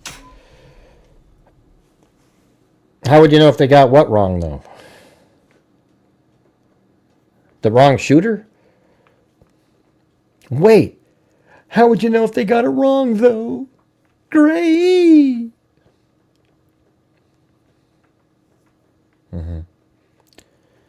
Let's see. Sure seems odd, but police didn't seem to think it mattered.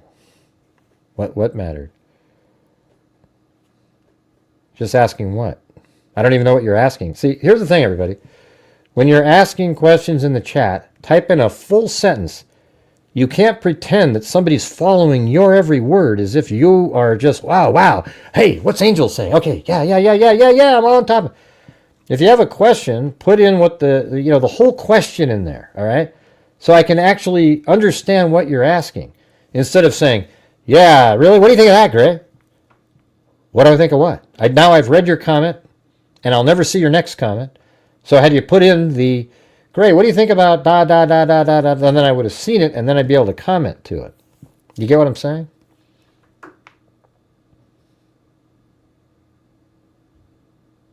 When are you going to debate in public? Then I can reserve a spot 200 yards away. Are you a psycho? I mean, what are you talking about, Sniper? Yeah. Can you make a pop socket version of that mug with that face? I don't know what that means. Let's see. But thank you for trolling, Sniper. Really appreciate it. And the money. I don't know what you're talking about. You seem like a nut job, though. Why would you spend $7 to say something like that? Has any info come out about his employment or education status? It seems like at one point he was a normal, smart kid. Yeah, I mean, he did really well in school. All right, we're going to go ahead and I'm going to open up the lines. Well, I did have to finish this. Hold on. Now down here it talks about notices bulge. I don't know if that's a... what does OWO stand for? Anybody know what that is? I think that's kind of like a transgender type comment. Inscriptions on the 3 unfired casings are, "Hey fascists, catch this," and then a second unfired casing read, "Obella Chow," and this is for the Nazi resistance. Yeah, so apparently he's equating Kirk as a Nazi. A third unfired casing read, "If you read this, you are gay, LMAO." I don't know what that means. Like, what reference is that? It's a trans furry meme. But what does that mean? Furry meme. I don't know what that means.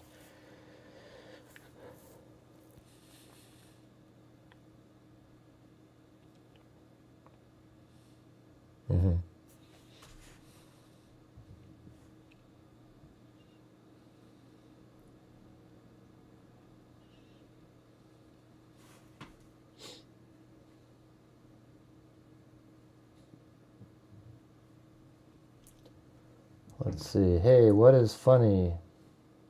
Okay. What's the next part? Investigators also discovered a shoe impression on the northeast corner rooftop. So it wasn't on the ground. It was on that rooftop just before he went down, probably in some, like a light, dusty area. So they got a really good impression. They were able to tell it was Chuck Taylor. On the evening of September 11th, a family member of Tyler Robinson reached out to a family friend who contacted the Washington County Sheriff's Office with information that Robinson had confessed to them or implied that he had committed the incident. The information was relayed to the Utah County Sheriff's Office and scene investigators at UVU. The information was also conveyed to the FBI. Investigators reviewed additional video footage from UVU surveillance and identified Robinson arriving on UVU campus in a gray Dodge Challenger. Oh, Challenger. What was I calling it? A Dodge... I don't think I called it a Challenger. Dodge... What was I calling it? I think I called it the wrong name. Well, I read it right, but... Dodge... Challenger, Dodge Challenger. What was the term I was asking if you could say something fast? In the Charger. Okay, that's what I said. I thought it was a Charger, because I thought it was the same as like a cop car. I think they looked similar anyways. But yeah, go like this. Say Dodge Charger 5 times fast. Can anybody do that? And if you say yes, you're lying. Okay. Dodge Charger, Dodge Charger. I mean, it goes away on the second one, man. Say Dodge Charger quick. If you hear it saying Dodge Challenger, I think that's wrong, isn't it? Isn't it supposed to be Charger? Okay, so he has the Challenger. Okay. Try to say Dodge Charger 5 times fast. Come on.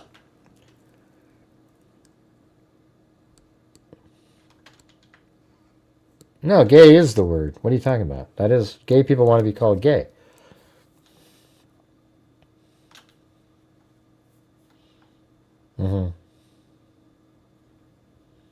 Did you try it? Come on.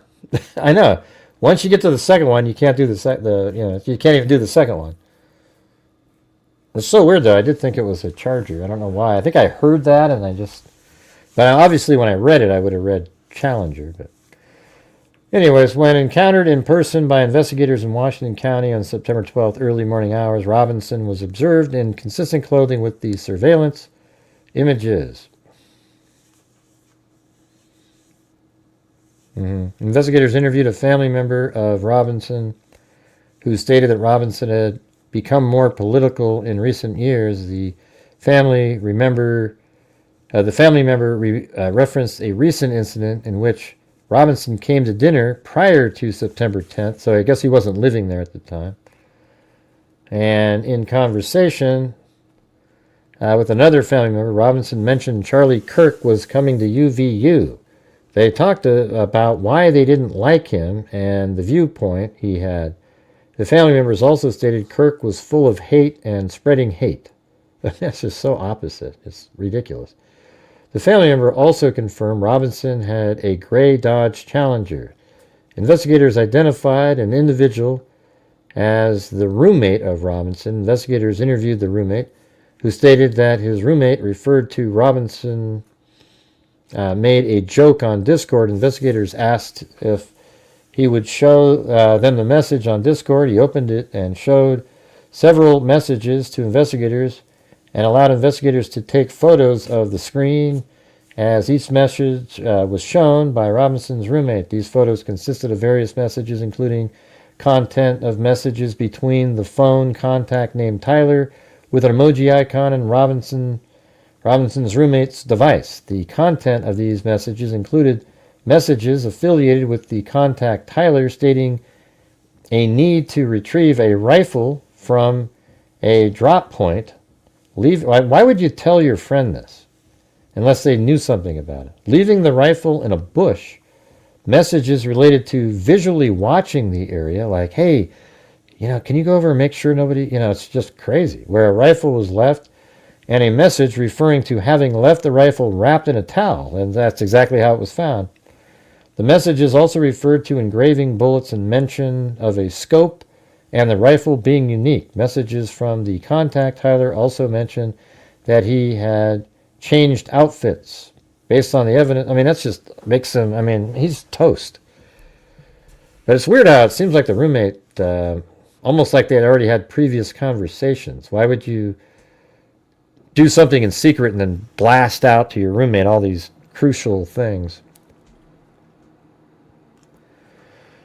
All right. Hopefully I don't know if they'll be coming out with more timeline information, but I would like to put it all together again, sort of like in the Idaho case. Like, I would love to have the surveillance footage of everywhere they tracked him in this building, and then all the way to the roof. That's what I want to see. Hey, thanks, Norm Scanlon. Sorry you have to deal with the idiot trolls you deal with, but you always handle it well. Hey, cheers, Gray. Hey, thank you. Yeah, some people don't like the way I handle trolls. They think, Gray, you're so mean. I don't think I'm mean. I don't think I'm mean. Like, I love Michelle H. She's a moderator here. I was just wondering what she was talking about. I missed the whole conversation again. All right, we've got Buy Me a Coffee. Got one from Barbara and Christy. Very cool. Thank you. Oh, and Lisa Valenzuela. All right, there you go. Do have some coffees. in there. You know, that's just the way I talk. I'm trying to get through the noise when I'm trying to figure out what the conversation is, you know. All right, here we go, you guys. We're going to give it a whirl here. It is Friday night. This is when all the nut jobs come out. Let's see what happens. But you're not going to be allowed to have video on the screen. This is just phone. So turn off your camera, or I'll turn it off for you. All right. There's the link right there. But if you want to call in and give your thoughts on everything that we've been talking about, that'd be cool. I'll put it in our chat over here, and I'll pin it. So it's the pinned comment on the YouTube chat there. All right. So you can call in and give your thoughts on the case. The moment it turns to something where you're trying to insinuate that Charlie Kirk is something, I'll be hanging up the phone on you. All right? All right. Sounds good? All right. Thanks. Yeah.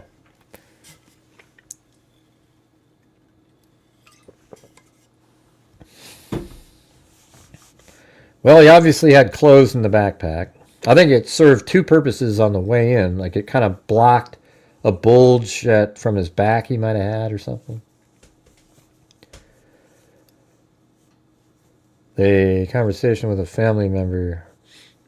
Which family member? Well, I mean, it's okay to have a conversation with a family member about politics. I'm more interested in why you would tell a roommate stuff like that. I mean, that's really pretty crazy.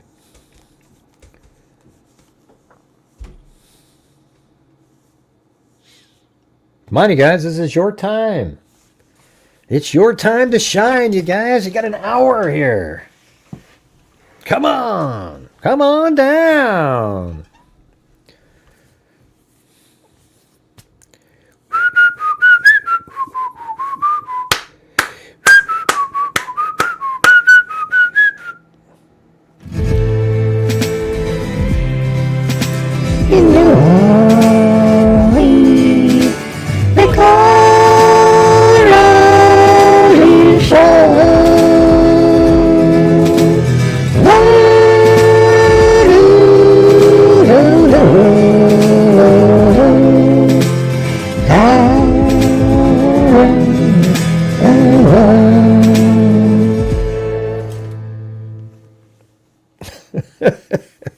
Come on. Just call in for whatever you want to call in about, you guys. I don't care. All right. Call in about how you're feeling about this whole thing. You know, any thoughts that you might want to share with people. That would be cool too. Everybody notices everything, Luke. But you're trying to make it seem like you're the only one that notices something. And it's so interesting.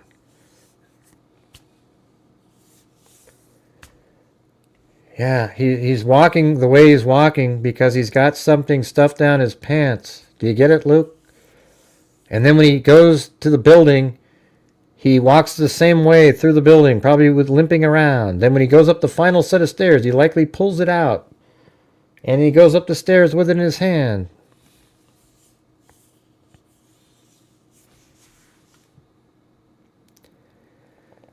What are you talking about? Where's the question? I don't see the question. That wasn't a question that she asked, KK. She said, oh wait, I don't know. You're talking about Megsy? Oh boy. Gray, do you think his parents will be able to get the reward money? Well, I brought that up yesterday, so you should have remembered. Yeah, Gray asked that yesterday. I said it absolutely, the parents should have no chance of getting that reward money. I think that would set a crazy, precedence where you go like precedence where you, well, what do you do? Like, hey, we're not doing too well, kid. Go out and blow somebody away. We'll try to help you out, but our family's doing really bad, and we'll turn you in later and we'll get the fee. I mean, it's just you can't have family members getting reward money. Okay, that's one of the dumbest things I've ever heard. If that is a thing, I'd be shocked. Well, yeah, he's going to plead guilty and, go through the same process that they all go through. It's, it's obvious he did it. I mean, it's stupid to plead guilty or not guilty in his case because he is it. He's going to be he is the killer. It's absolutely crystal clear. That's one of the, I mean, that probable cause right there is huge. It's a massive, I mean, his parents turned him in. He has no out. There might be a deal cut, but that's somebody that deserves the death penalty, in my opinion.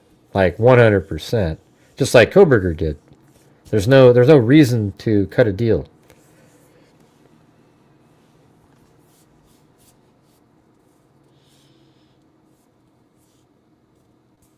No, they're not gonna get the reward money. There's no way in hell.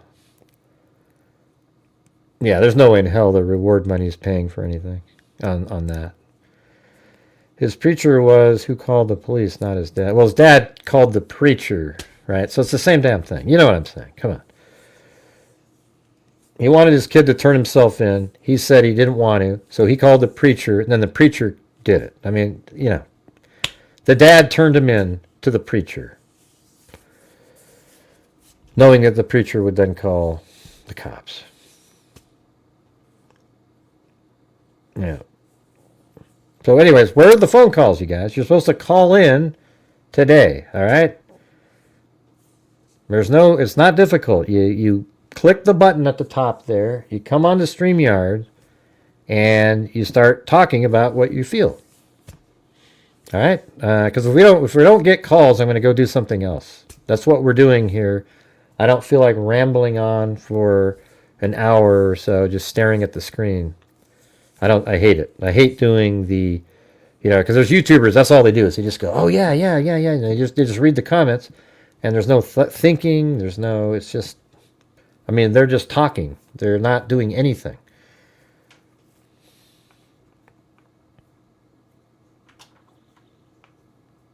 You got about 2 seconds.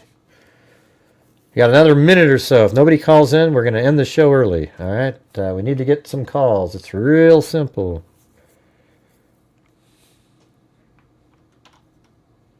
You guys keep typing in all this shit. Why don't you call in and ask about these things? It's just crazy, you guys.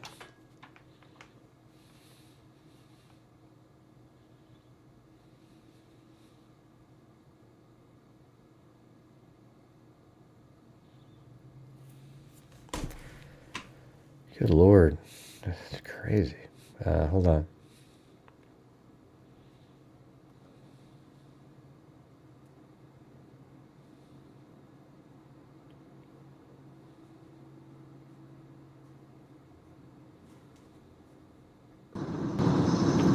Hey, is this Timothy Cecil? Yep, yeah, it is. Hold on, let me fix my audio because it's going to be echo. I hear echo. Yeah, it's going to echo, so I have to turn it off. All right, there you go. How about now? No, yeah, it's a lot better. Oh, man. Yeah, this is incredibly, kind of almost traumatizing, man, to see this happen to him. But, man, that's crazy, man. Yeah, we watch them all the time. I know. How do you feel right now? I almost can't believe it happened, Yeah, I feel like kind of like losing a friend, sort of like, even though I didn't know him, but like when you see somebody so much, you feel like you're losing a friend. Somebody who's, maybe not really like one of your good friends, but, one of the friends that you knew, but you see him every once in a while kind of thing. Yeah. That's what it feels like just kind of like, God. And then in some ways worse because he was such a big, important person in the conservative movement that, it makes it harder to accept, I guess. Yeah, like I really think he would have been he was a very unique person. I feel like and he he knew like he was friends with Trump and Donald Trump Jr. and all that stuff. And I feel like eventually he he flew on Air Force One and everything, man. Like I think he would eventually been president. But I think he would have been president. I think he would have won easily at some point. Probably probably maybe when he was like 10 years from now, he would have ran, and he had this whole youth movement that loved him and thought he was great. it just would have got stronger and stronger and stronger, and he would have kept building turning point, and it would just got getting bigger and bigger and bigger. And I think he would have had this huge, massive people that just love him so much they'd be out there canvassing the neighborhoods for him, and that stuff's huge, and it would be in all the different states. And these people saw that coming, and they had to take him out. That's what's just sick. I know that was. I think there's some element to that now, and that might be why they push the fascist Nazi label on him so hard, because they thought behind the scenes that they could convince some psycho out there to do this. I really do. I believe in that. Yeah. And I think that, I think it definitely was like a political thing. I mean, the university, I almost feel like the university was kind of negligent. And I don't really want to, like, I don't know, because there was, well, I guess there was enough security there. I mean, what do you think about that? Like, yeah, I don't think he's not a president. He's not a politician. He's not like that. He's not an ambassador coming in where you got to get Secret Service and all this stuff. They probably had, what would normally be adequate, but there's always a psycho out there that can do anything, anytime they want to, they can just go do something. So I don't know if you could say the security wasn't good. It's just, you shouldn't expect something that awful to happen at a place, just somebody, he's like a person showing up to a campus to debate people. That's all he was doing. Yeah, especially like on a college campus, you wouldn't really, I guess you wouldn't really expect that to happen. Like in that way, especially, it was all set up and planned, So let me ask you, here's the thing is, why should you have to have security like that? See, I guess that's where the problem is. It's sort of like when people say, hey, if you're a woman, man, do not walk to the store at night on the street, man, because you're going to, and I always say to myself, but why can't they do that? I mean, why is our world so shitty that they can't do that? Why can't Charlie Kirk go to a college and give a speech without getting the greatest security in the world? Doesn't that mean that we have a big problem? Yeah, I see what you're saying. I mean, right, because we shouldn't have to think like that, and now, unfortunately, now we do. So, right. It's like now it's going to be like any event now, or people are going to be thinking like, oh man, I hope nothing. I mean, it's going to be. I got to tell you, the first turning point person that goes out and gives the next speech, they are going to be shitting their pants, I would think, while they're on the stage there, but they'll have to hide it. I just can't imagine, I don't know. What do you do? Put bulletproof glass around them, and then you're sort of caving in, It's crazy. Right, you're kind of giving in to the, like you're giving them, like, I don't know if this is political, but you're giving other people then like a sense of power over the turning point. Get it? Because because then you're going through all these measures for security, so they feel empowered. Like, oh yeah, see, look what we did. You don't want to do that. You definitely don't want to do that. But it's just, but the psychological impact is still going to be there. That's the problem. I don't know, man. It was crazy when I heard it happened. I was like, wow. Well, I saw something on the news like, oh, there's a shooting over here and at a college campus. I didn't even know. Then I just, like an hour later, I turned back in and they were saying it was a Charlie Kirk event and he was shot. Then I was like, holy shit. Then I saw the video and I knew immediately that he's not going to make it. Like, there's no chance. I watched the videos. When you see the video that there's any chance at all, those are the ones that, and he was already dead, like right after he was hit by it. Like, I think it knocked him out and he just bled out and died. He had no chance, Yeah, sometimes if you get shot in the head, it can miss certain parts of your brain, and they can do surgery and take out, and you'll live. But he wasn't shot in the head. He was. I think if that had hit his head would have exploded, especially with the 30-06. Yeah.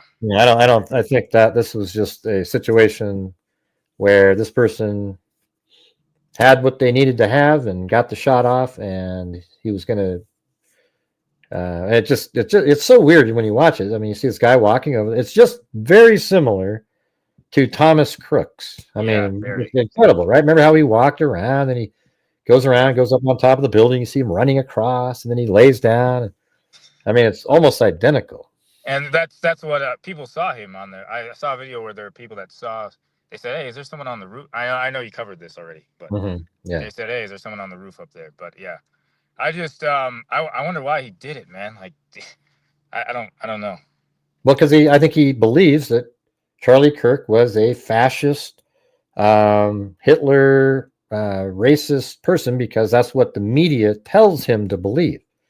When all you see over and over and over again, especially young people, they tune in, they're in these specific little channel situations on their social media, and they keep hearing the same thing over and over and over again. They might end up actually believing something like that. I think that's the main thing. This is what I tell people all the time, that this exact sentence here. Remember all the stuff I always tell you about how the Trump lies that they told everybody, the Russia collusion, I'm going to be a dictator on day one, I'm going to do in all these different things over and over, the Charlottesville hoax. These are all things that they put out there to try to sell a narrative about somebody. If the truth was out there, people would have actually liked Trump. That's the thing. They would like him. He's a good person, like they put out this stuff that's so shitty that there's masses who don't really give a damn about trying to prove something right or wrong. They just believe it. So that's kind of what goes on on all of them. I mean, just listen to AOC and all these nut jobs when they refer. They go, "Oh, do you think Trump is a dictator or like a fascist?" Yes, I do. Yeah, I've seen those videos where these people go to college campuses and they ask, like, these kids or men are just like, no, so he's not. Patriot Pete. Huh? Oh. Well, Patriot Pete said Trump's a bad person. Oh. Well, you're an idiot. Then, right. How about that? Well, we can't prove anything, but I think you're an absolute idiot. But that's just my opinion. All right. And I've seen those like where the people go on the campuses and interview these kids, and they're just so brainwashed, and they don't get it, man. Like, they're like, "Oh yeah," like what you were saying. Like, for example, they think Trump is a dictator. Like, they just believe all this stuff in the media, and that's what's happening. I think is they're just they get so indoctrinated, and then they start thinking, "Oh, like, we're screwed," and then they have to do something extreme. It doesn't make sense to like normal people, but right. Well, there's a thing out there where they say, like Trump said, "I want to be a dictator on day one," and that's not how it went. Hannity said, "Your first day in office, what would you do?" And he goes, "Well, if I could be a dictator on day one, I would close the border down." And there was one other thing he said. I don't remember what it was. That's what he said. He goes, that's if I was a dictator on day one. It was like that's not saying, "I'm going to be a dictator on day one." That's how the media worded it. They said, he said he wants to be a dictator on day one. No, he said, if I was one, this is what I would do. Jesus, these people have no shame, and it's embarrassing, especially, that the China hoax one about the, that's the one that really bothered me almost. Yeah, that's a hoax. That's definitely a hoax. Yeah. The one about the automobile industry. He was outside talking, and he says, "Oh yeah." He goes, "I'll tell you what, China's trying to build automotive factories in Mexico." And he goes, "And if I'm not elected, it'll be a bloodbath," referring to the auto industry. However, the media cut out all the parts related to the auto industry and said, "Look what he said. If I'm not elected, it'll be a bloodbath like January 6th. He's trying to..." These people are crazy. And then, thankfully, the guests on some of these shows went, "You're being incredibly disingenuous." He was referring, and they got all kind of embarrassed on the shows, and yet they still say the same thing. I mean, Biden was still saying it in the election. I mean, it was crazy. Years later. And it was even crazier is that people believe it. Like, I don't know. It's really well, they believe it because they hear the words, because he does say certain words, and they cut out all the context around it, and then people want to believe that. Right. Mm-hmm. So anyway. Yeah, and then just a couple more things. The shooter, some people were saying the shooter was 200. He wasn't 240 yards away. It was 140 yards. Huh? I measured it. Yeah. But he's 140 yards. You remember when I measured it, right? Like on the I think I do now. See, all those things you're getting are from my show. Yeah, I saw this thing. He was running on the roof. Yeah, on my show, right? Oh yeah, and he's not 200 yards, right? Because you saw it on my show. He's 140. Everybody keeps saying it's 200 yards still. It's crazy. Yeah, that's what I'm saying. Yeah, still they were saying it, which is incorrect. So, and then one more thing. Did you see that video? Well, I know you did. Where he jumped off the roof and then he was like the surveillance where he's walking away, and then he just kind of like, where do you think he parked at, man? Because he was walking for a while. I think he parked sort of near where the surveillance cuts off over there. Oh yeah, okay. Like right, I remember the video ends and you see him kind of walking, just like casually walking as cars go by, and then it cuts off. The surveillance cuts off. Oh well, no, but then the one from TMZ shows him running over by that neighborhood again. Okay, so he throws, like where I'm showing now, the surveillance from the school ends up over here on kind of near where he threw the gun. They actually have him on camera going into the woods over there. But then he came all the way over onto the side street over here, and he's running in this dirt, heading out to the street. So I think his car was somewhere around in that area, I guess. Don't really know exactly where, but. Yeah, and dude, there's no way the family should. I mean, I know that can't be real. I mean, they're really strict on these rewards, so I'm pretty sure that there's no way the family will get the reward. I mean, that'd be insane, you know. That would suck. Yeah, that'd be like almost rewarding them for like the incident, you know. Like here's money for, I don't know. That's the way I see it, man. Like there's no way, right? There's no way they get the reward. Let's see. Now, if they get the reward, I will be really angry. Well, yeah. I'll just tell you that. I would think there's almost. I mean, I don't think there's any chance in hell to get the reward. No, because they're really strict with those, like the criteria for those. But I don't think so. So, all right. Well, I'll let someone else call in, man. I appreciate you covering this, and like I said, it really did affect. Like I know a lot of people are affected by this. It really sucks, man. You wouldn't really expect that to happen to him, but man. Yeah. Well, hey, I appreciate you calling in, man. All right, man. Have a good one. You broke the ice. Thank you. Have a good one. All right. See ya. Bye. Timothy Cecil. Yeah. All right. Like I said before, it's like more like 130 something. No, you said it's you tried to correct it and say it was over 140. You said 141 or 140. It's the stage is right there. I'll give you a more accurate number. He wasn't sitting way back there. He was about right here. All right. So let's go like this. I'm going to measure it right now. I'll just do it like this. This is easier to kind of look at. So right here, he's really sitting about right there. And then here's where the shooter was. And he's right on the edge. So it's 138-ish, 138 and a half yards. Right, there you go. So it's less than 140 is what I was saying, M10. Hey, thanks, Timothy Cecil. All right, here we go. We got Rufus on here. And there's somebody else that called in. You could call back in. I was just about to go to you in a minute. Hello, Rufus. Yeah. Yeah, what's going on? How's it going, Gray? Hey, not too bad. What's going on with you? Yeah, you're quiet. Once you get on, you got to start talking. I'm talking. I'm just trying to get a word in. What do you mean you're trying to get a word in? I said hello, and you didn't. I'm just joking. But it's actually Grant. It's Grant. Why'd you put this on there? Oh, I don't know. I've a sense of humor. I like funny names. But so what with this?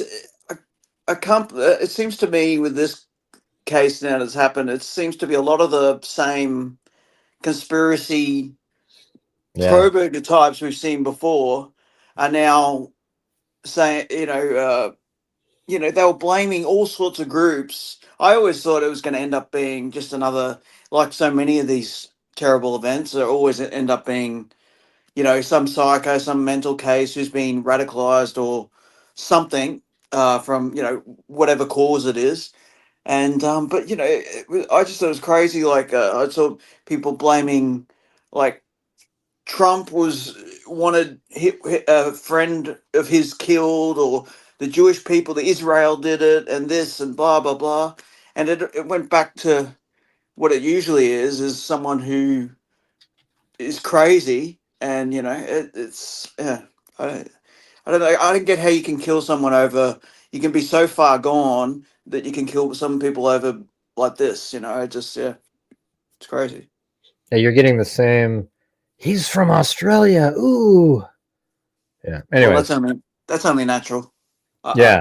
Like it doesn't matter what you could be. You could be talking about sewage treatment, and we could do that if you want.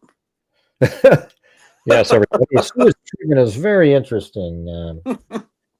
Yeah. Well, it's every time there's a shooting, every single time there's a shooting, there's a huge portion of the people who turn it into a false flag, conspiracy theory.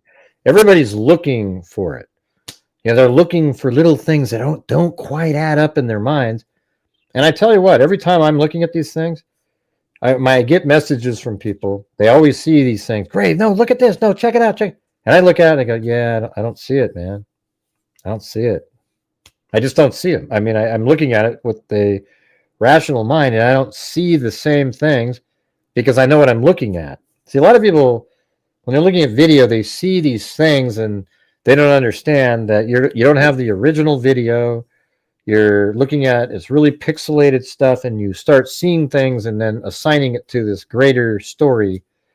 And really, what it comes down to is it's just I mean, this story makes sense to me.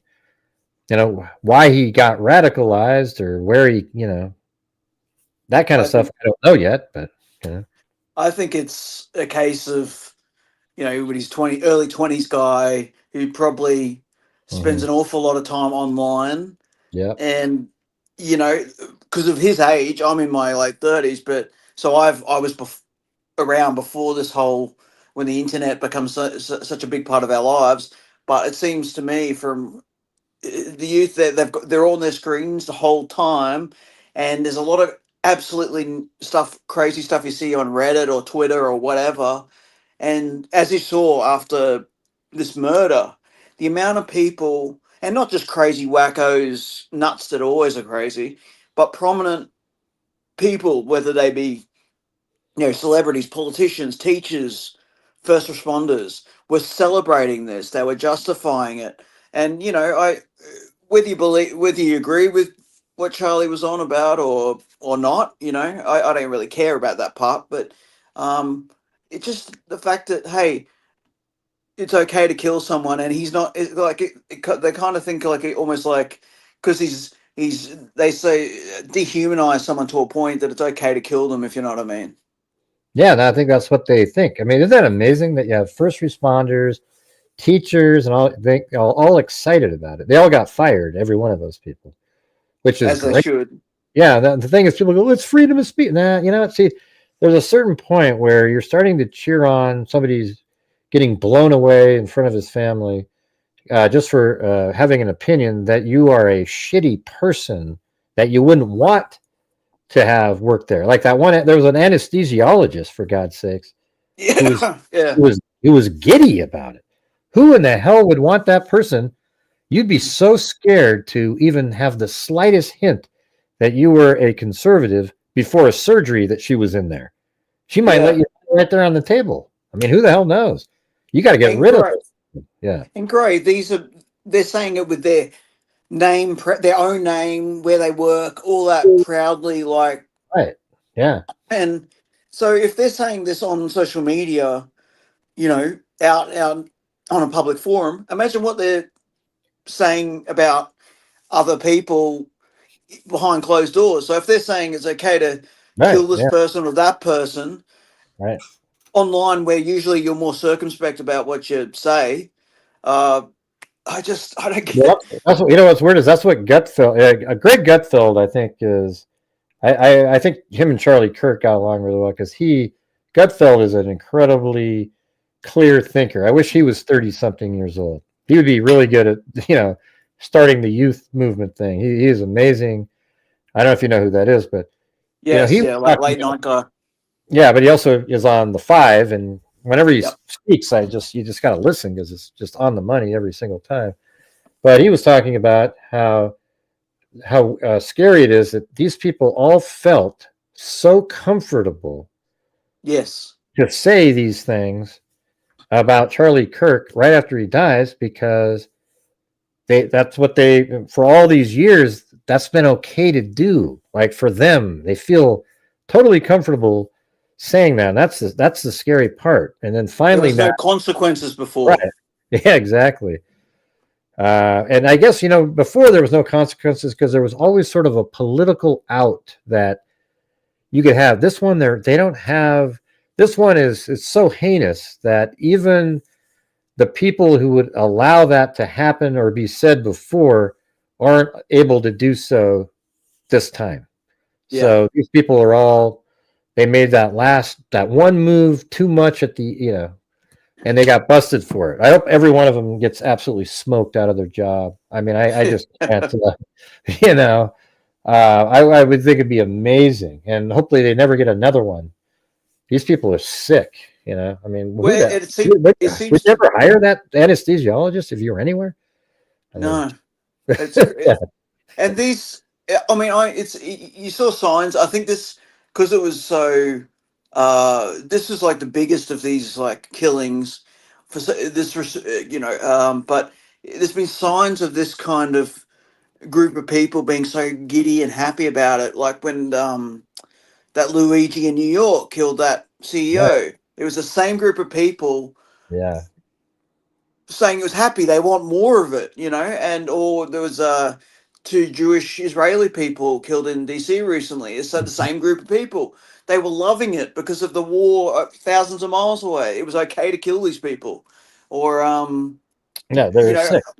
What one event I saw online, I'd completely forgotten about it, and I was part of the problem with that. Was there was 2017, 2018, there was Republican politicians nearly assassinated on a baseball field. No one even remembers that.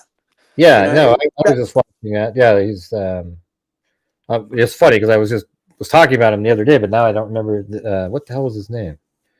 Steve Scalise. Yeah, he was Steve shot. Scalise and a number of other Republicans were shot by a Sanders supporter, like a campaigner guy, and that thing, like that was so not in the press that much after a while that people can't even remember it now when this kind of thing happens, like because people are putting out lists of all the recent events like this, and some of them are just conveniently forgotten, I find.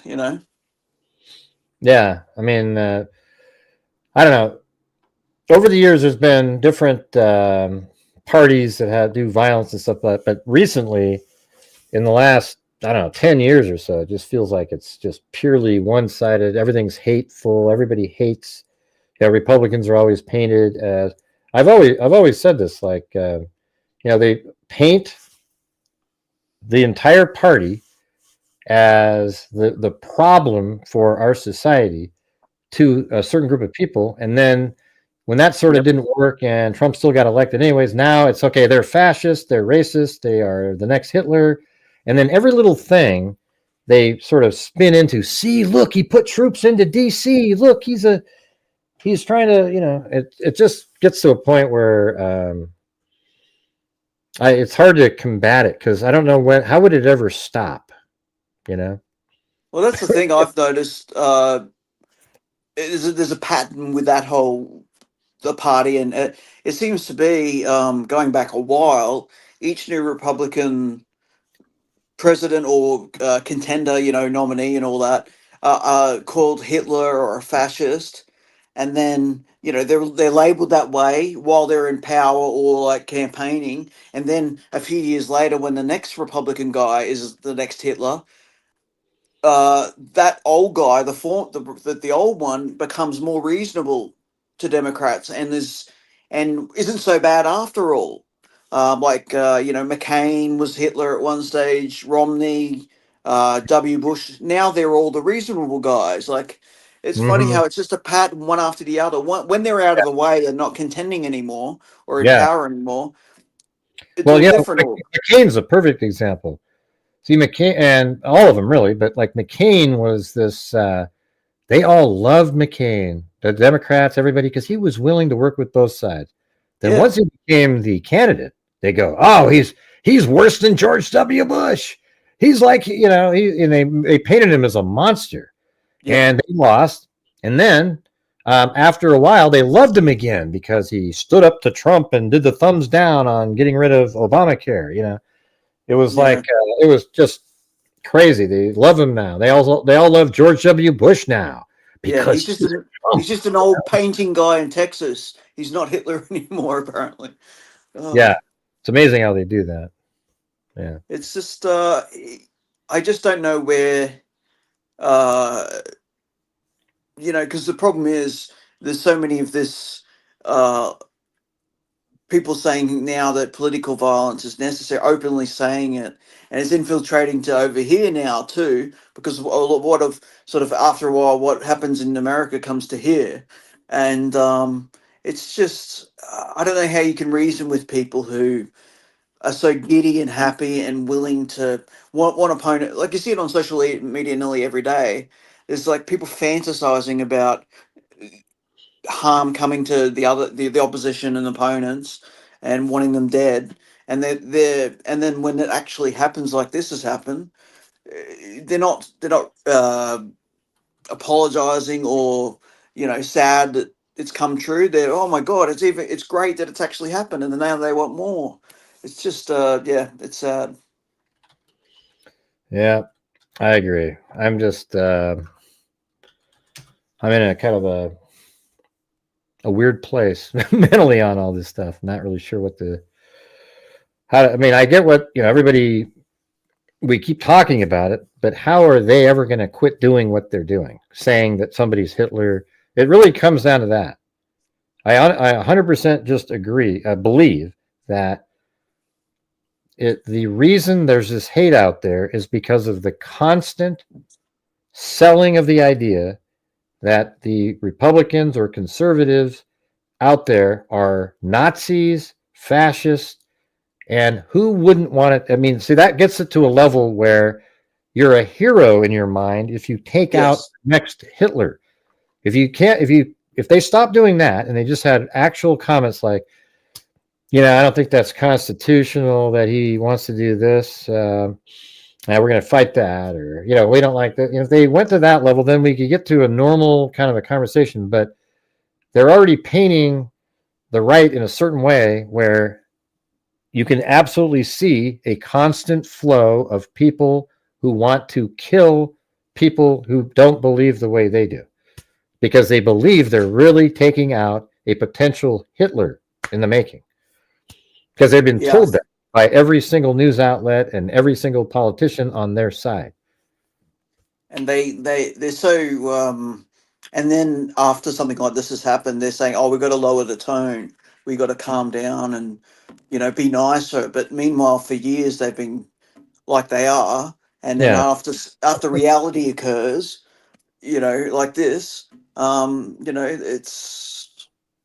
it's just like today somebody, I can't remember what politician it was, but they said that they I don't know, what was the term? I forgot what we were just talking about. It was something about, you made me think of something. I had something to say, and then I thought what you were saying, and then I was trying to switch back to what I was saying. What the hell was that guy talking about? I don't remember. I'll maybe think of it in a minute. But I'll just say, I think there's just, if you keep dehumanizing by calling someone Hitler after, evil after, don't be surprised when some psychotic moron like this is going to act out, and especially one that, to me, doesn't have a lot going on, probably doesn't have much going on in his life, doesn't have a future or anything. So he thinks if he does this, he's heroic. And but there's like two different, like what's her name, Pocahontas and Warren, and the other one. They asked her, hey, listen, what about like toning down your rhetoric? And they go, that's bull crap, man. I mean, they were really offended by somebody suggesting that to them. Like, they don't seem to get it. They say, well, what about him? He needs to tone down his rhetoric. Remember January 6th? And it's like, you're still going back to January 6th, like freaking 5 years ago? That's their response for everything. Yeah. And the thing is yes, we are talking about your rhetoric. the Republicans, conservative people, I rarely, if ever, hear somebody say, "Oh, they're a Nazi, a fascist," something like that. They might say they're a lunatic, something like that, but they never do that kind of stuff where it gins up thoughts of a Holocaust that you got to take this person out so that they don't do something similar.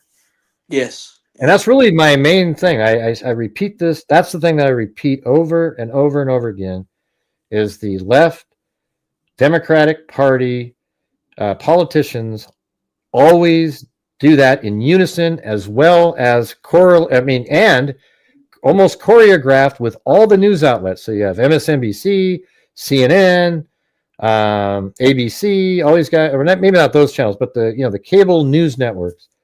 They all start saying the same stuff. All their guests come on and say, yeah, he's a fascist. He's a this and that. And they all say it together. And so that makes everybody that's listening going, wow, this must be real. And then it turns into what we got 2 days ago with Charlie Kirk. Well, if you think about a lot of it, I've seen people deflecting to, I think it was in Minnesota. I think there was a recent murder of Democrat politicians. Mm-hmm. And, people saying, oh, but what about this other event? And I think that was tragic and bad also, but I don't remember this cavalcade of thousands of conservatives celebrating and justifying it. I can't remember it at all. But maybe there wasn't a soul that did that. I don't remember like people with thousands and millions of followers saying that was a good thing and we should see more of it. I just don't remember that. A couple. Yeah, nobody said anything. That was horrible to everybody.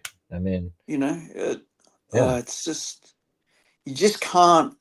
I don't know what it is. As I said, the best way to advise it, you just can't reason with people like that. It just is. It's nuts. I considered myself as pretty center guy because there's some things I believe from both sides, but just the whole toxicity and hostility when violence occurs. These people have never seen violence in their own lives. Most of them, I would think, but they're so happy to egg it on. It just, yeah. Yep, you got it. Well, hey, it was a cool conversation, Rufus, a.k.a. Grant from Australia. All right. All right, mate. Hey, it was cool. Thanks for calling in, man. Appreciate it. See you. Bye. All right, we got this guy, somebody named Pharaoh Gamma. Pharaoh Gamma. Yes, sir. What's going on, Pharaoh Gamma? I don't know if that is listening to your program, the first time caller. All right, cool. This Charlie Kirk, he was very unusual in that he had a real foundation. He was actually not college educated, thank God. Mm-hmm. Yeah. He was 31 years old, but he did have a real foundation. I was listening to him one time. This is about cultural Marxism, and this guy was right on the money with that. He just like a laser, mm-hmm. as to the source of that. The Germans, and most Americans are not aware of this anyway. But that's what really impressed me about the guy.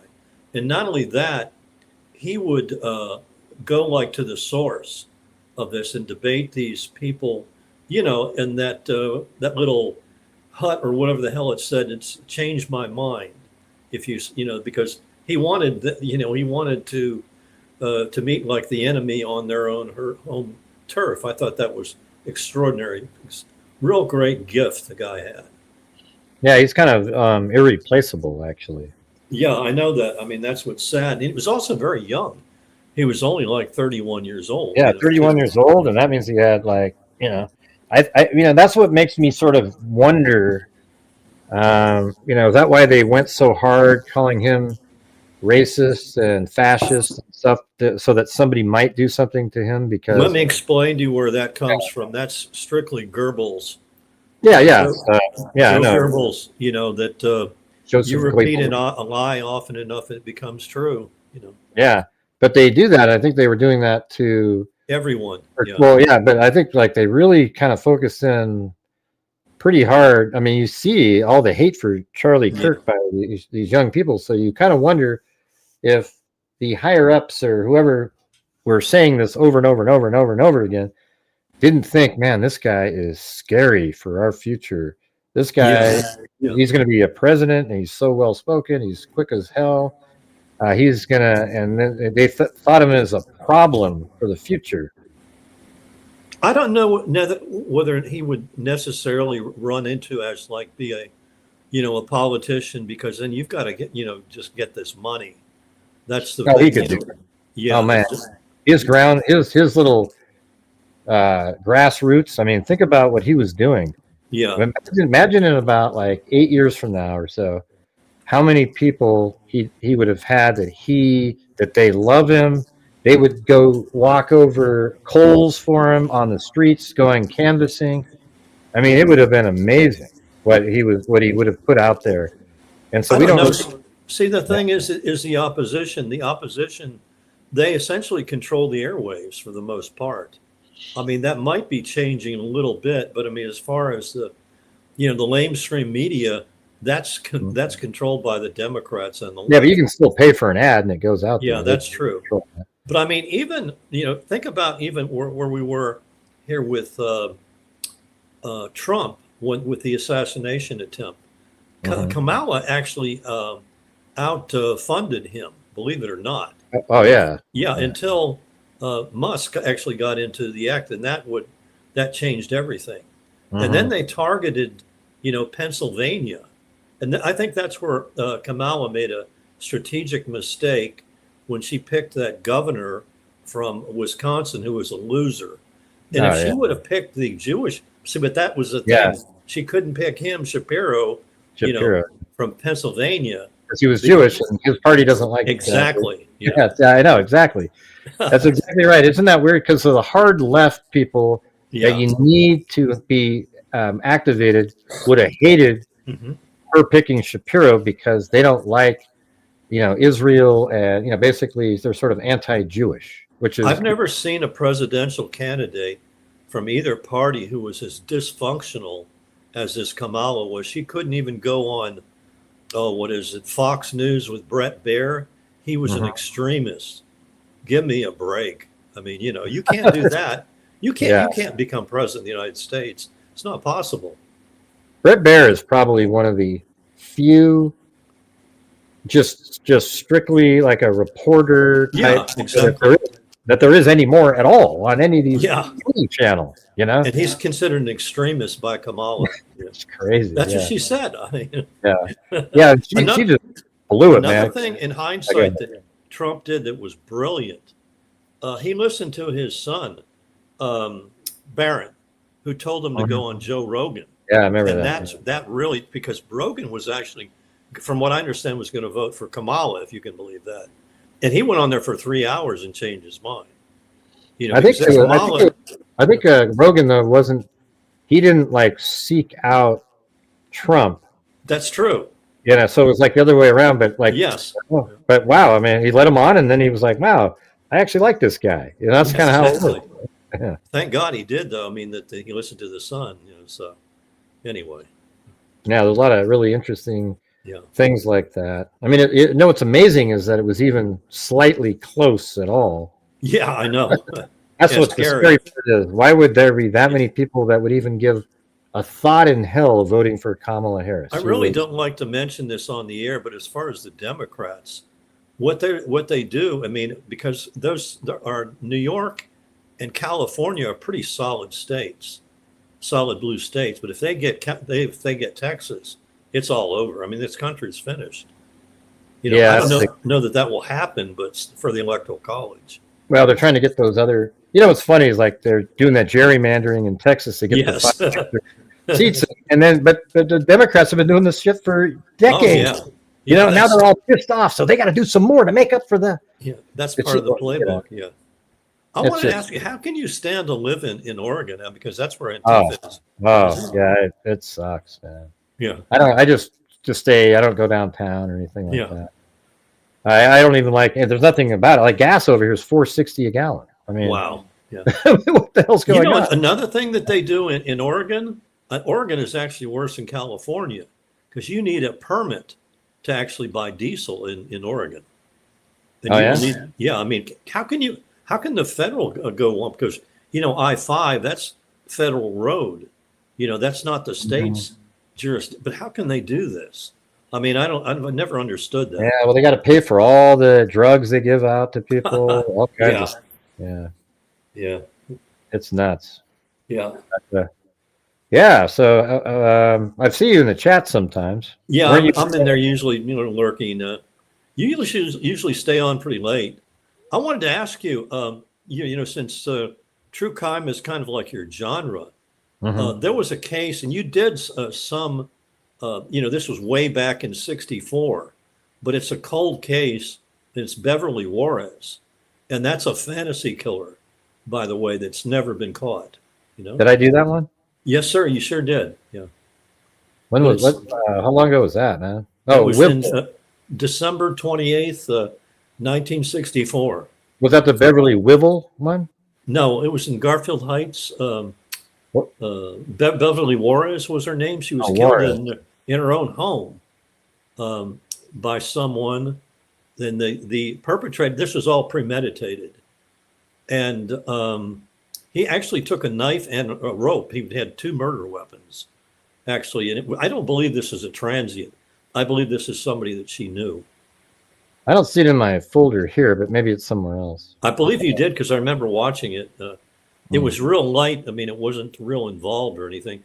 I don't know how you do logistics or anything with that, but that's a very interesting case.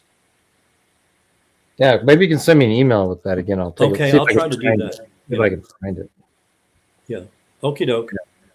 Yeah. Well, hey, cool. We should call it again sometime. It was interesting. Yeah, it's the first time, but anyway. First time caller. Okay. Well, you have to call it again. You have to call it another time now. Okay. All right. Thanks a lot, man. Have a good one. All right. Pharaoh Gamma. That was interesting. Yeah, I had some good insight into different things. What time is it now? 2 hours and 46 minutes. We got 14 more minutes. Let's see. Yeah, a lot of those things. Yeah, it was interesting. I mean, you know what's weird about Barron Trump is he's really active on social media, but have anybody really ever heard him just sit around talking for 20 minutes or so? Because I haven't. I've never seen him like sitting somewhere and just chatting away. I think he needs to do some of that. Wouldn't it be cool if he could be like somebody? I mean, I don't know what he sounds like or anything, but he seems to have a following, and maybe he could work for Turning Point, something like that. See what happens.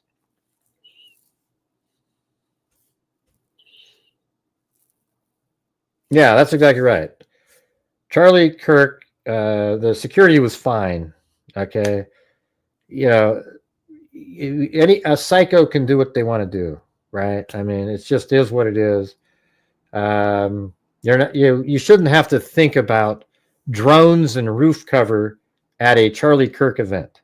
Can we just agree with that? That's now you might think of that, but prior to the shooting, that's not something that crosses your mind. Oh, we need drones and snipers on all the roofs and everything. That would be kind of, I don't think the students would like that.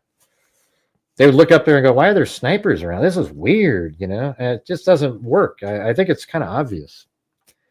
I don't understand any criticism at all on that aspect in this situation. If it was the president, well, first of all, the president would never in a million years be allowed to speak at a place like this. Okay, this is a nightmare for security. It is one of the worst places you could ever imagine, with all the different sort of little nooks and crannies in the buildings and everything. Forget it. All right. There's no way in hell. That's why it was Butler. It was such a stupid situation. I mean, they should have had people on those buildings.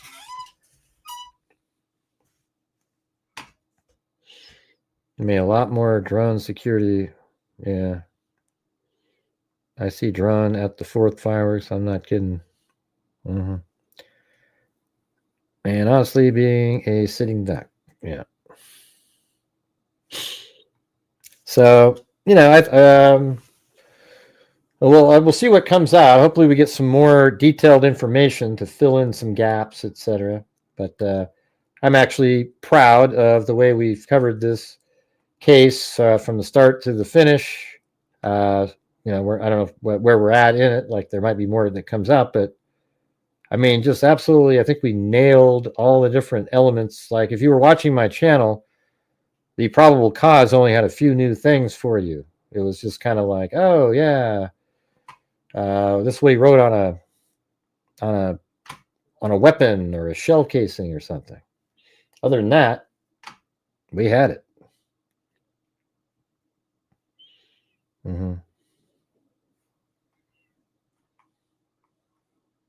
I thought the cool part was when I found the surveillance shot so fast. I didn't have any idea. It could have been anywhere, with that dirt. Could have been over here, could have been over there. But there it was. That was kind of neat. And then finding the tunnel.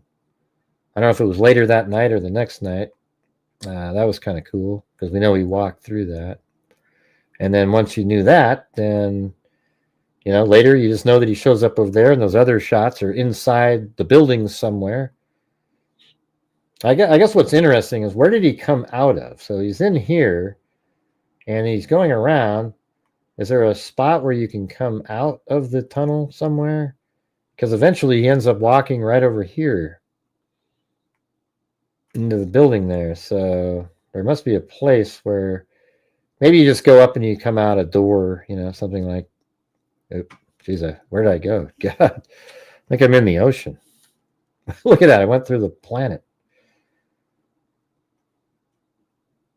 I think what I was just thinking was I just saw that. It was, so you go into the tunnel over there, and then maybe you come out like, yeah, so that would make sense to go into the tunnel right here, and if you could somehow come out a door right over there, and then just walk around like this, and then boom, you're right into this door, and then you go up. And so that's why you have to think that he'd been there before. There's too much. It's too confusing, I think, to just show up there at that point. I mean, he got from 12:02, and he was already on the roof at 12:15 or something. He knew what he was doing. He knew exactly where he was going. Now, he did get there 3 hours before, but I doubt that was when he scouted it out. It's possible, like in 3 hours, maybe he figured it all out, but I don't know. It seems more likely he just went there a month ago or a couple weeks ago and walked around. Yeah, I was wondering if he was somebody that Charlie Kirk argued with at one point, and he got smoked in the argument, so then he kind of freaked out and got angry.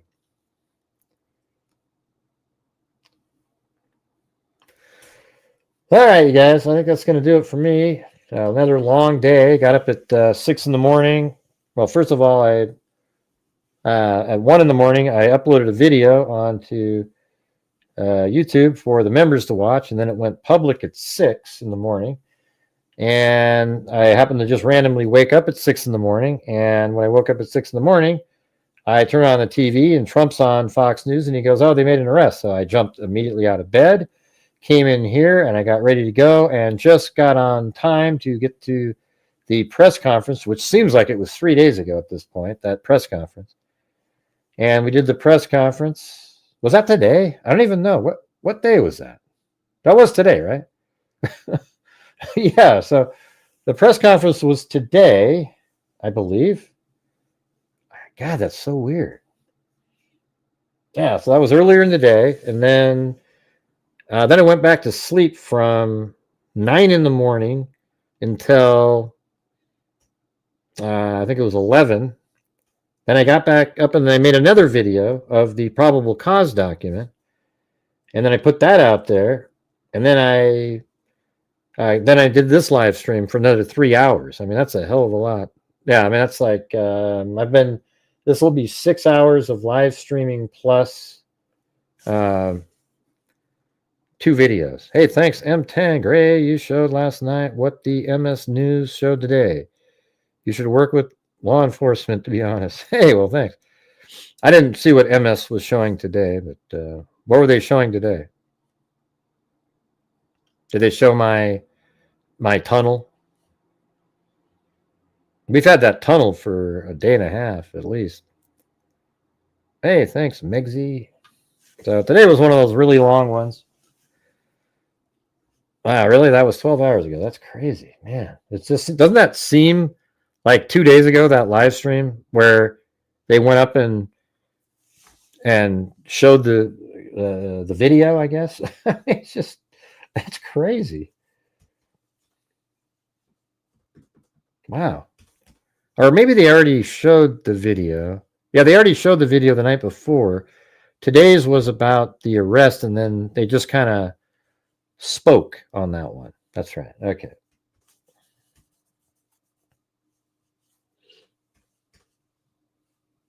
Anyways, thank you guys. Appreciate it. All right, so we got the I want to say thanks up here to we got it over here. Let's see. Not as many, but some. So we've got K-Me. She said, I am Charlie Kirk. Eagle Star says, rest in peace, Charlie. Thanks for covering this. Stoplight Bandit said, rest in peace, Charlie Kirk. And Paul Marino said, they are pathetic. It's impossible to try to comprehend the level of evil coming from the left. Oh, it's see, here's the thing, guys. If you're on the left out here, don't get offended by it. Make it better, okay? Because this is true, what we're seeing here. It's not an opinion. Oh, but we're right, Gray. You see, because they really are fascist. Okay, well, you're wrong. All right, so there you go. I'm just telling you, you're wrong. I use the same kind of common sense and logic in politics as I do when I'm covering true crime. It's exactly the same thing. Unfortunately, I can't transfer that to you. You have to know it yourself, or you'll never get better. All right, so we got Stoplight Bandit. Okay, we already did that. And then this one right here, look at Charlotte Denny, $100 there. Thank you. Then CR gifted her 5 memberships.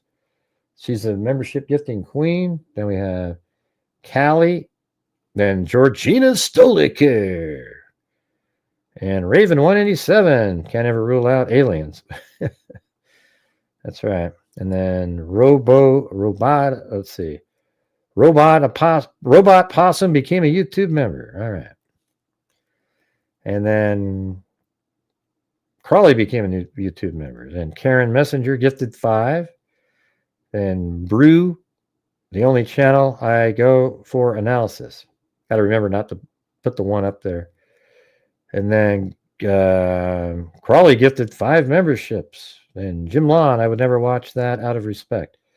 Yeah, I don't think watching the video is disrespectful of Charlie being shot. It's just, I think it's, in some ways, it's like, you can sort of be more empathetic to what happened by watching it. And then Mariska became a member again.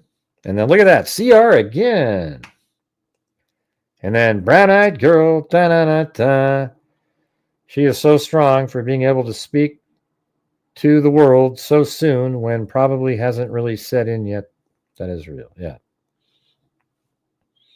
And then Chris, God bless Charlie. Then we've got Irene Cypher. Irene Cypher became a YouTube member. And then Seema, Gray Sport, I super chatted during the live on 9/11, but I wanted to make sure you hear what I have to say. You're a good person, and I believe in you and your commitment to truth. And then at that time, at least, they charged twice the same thing. I don't see it in this thing over here, but then it says, and that's actually Kamari Azad, right? You have all these names now. And then we have David, in honor of Charlie Kirk. He did many great things. Everyone should strive to be more like him. I agree. Brown-Eyed Girl gifted 5 more. So thank you very much, Brown-Eyed Girl. Kelly Snyder. And then Sniper 666. And then Grant, the Aussie, the sexy Aussie man. If I was a woman, whoa. And then Norm Scanlon. Phoebes. Norm Scanlon said, Sorry you have to deal with the idiot trolls you deal with, but you always handle it well. Cheers, Gray. Oh, thanks. And then Phoebes, hi, all. Just saw I was gifted a membership, so thank you so much to whoever sent it. I'm a bit behind in the live, but I have to say the annoyed as all hell Grant is my favorite. Oh, look at that. Timothy Cecil, great job covering the case. Best in the business. Well, thanks, man. Mushy Mystic. Here's a coffee. I forgot what to write. And then M10. You showed last night what the MS News showed today. You should work with law enforcement. Thank you, Gray. Oh, and then Mindy, right there at the buzzer there. Portland conservative here. Crazy times. Keep doing what you do. Oh, wow. You live in Portland, huh? Jeez. Isn't it kind of scary? You know, like you really don't ever feel like you can just put a like a Trump bumper sticker on if you wanted to, right? Yeah, and you always feel kind of like you gotta look around somewhere. Like if you ever wanted to wear a MAGA hat, man, you better watch out.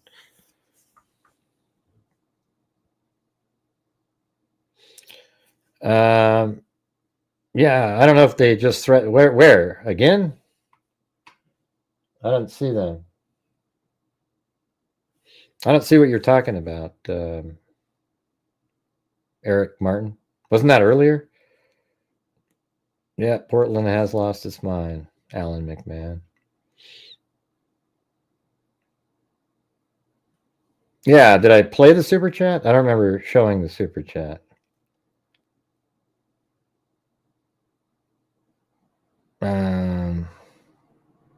Oh, yeah, that one. When you're going to debate in public, then I can reserve a spot 200 yards away. Right.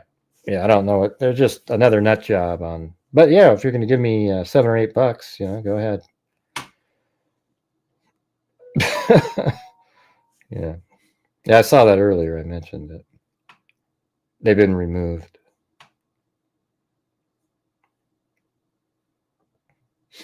Yeah, Portland used to be kind of a cool, quirky sort of city, but now it's just quirky and ludicrous, you know. So that's the problem.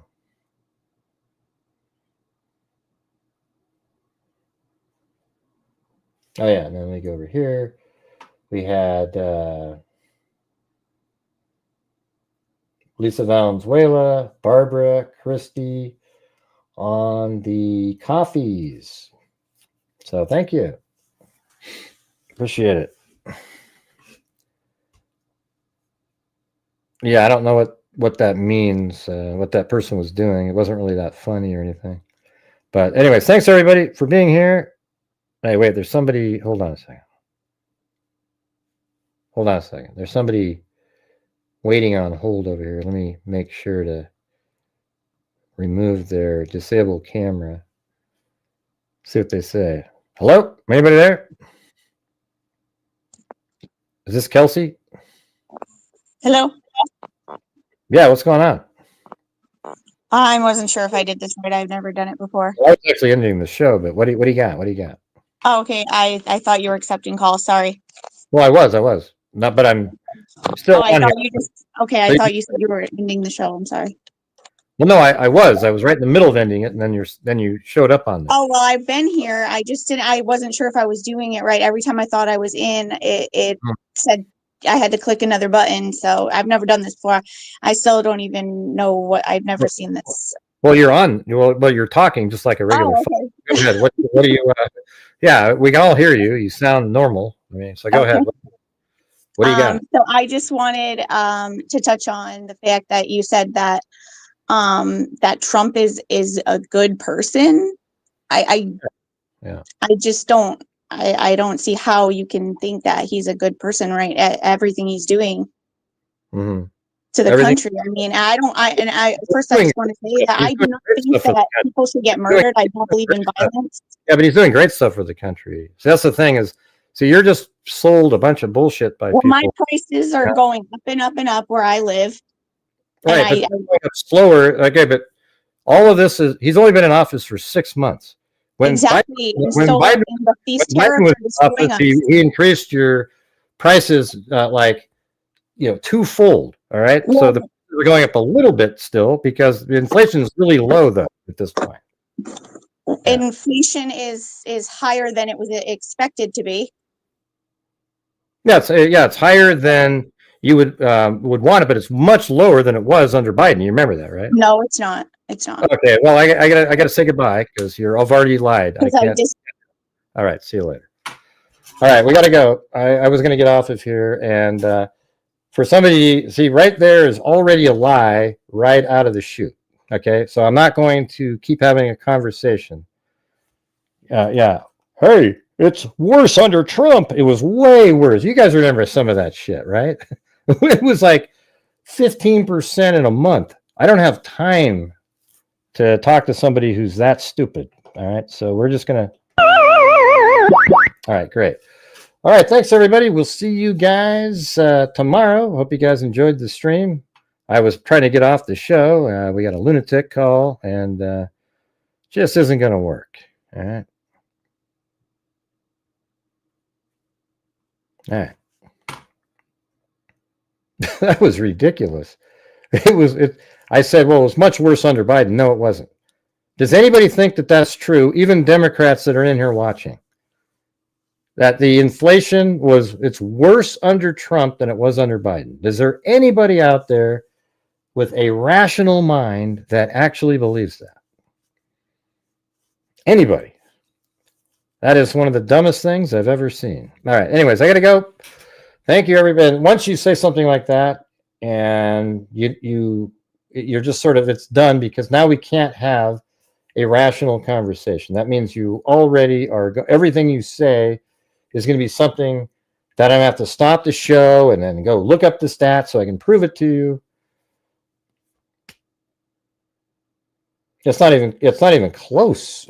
I mean, remember that? I mean, it's unbelievable. Yeah, but it hasn't been bad under Trump inflation, right? It's gone up a little more than you'd want it, but not these huge percentages. Okay. And yes, he does have the tariffs in there, but he's using tariffs as leverage to get manufacturing back in the United States and get deals. Every other country out there has had tariffs against the United States. They have they just impose them. Oh yeah, and we don't have anything on them. So why can't we then have reciprocal tariffs? And then that'll make them negotiate back and go, okay, let's get rid of our tariffs, and then we can lower ours, and then boom, we have a much better situation. I don't know. I mean, I think it makes sense to me, and it just seems like people don't want to really think through it. Well, there you go. Bill Diffie Jr. said Trump is 2.4 inflation. Biden was 4.9 inflation. Is that the average of his time? Because he had months where it was like, it seemed like periods where it was in the 10% range. I mean, it was ridiculous.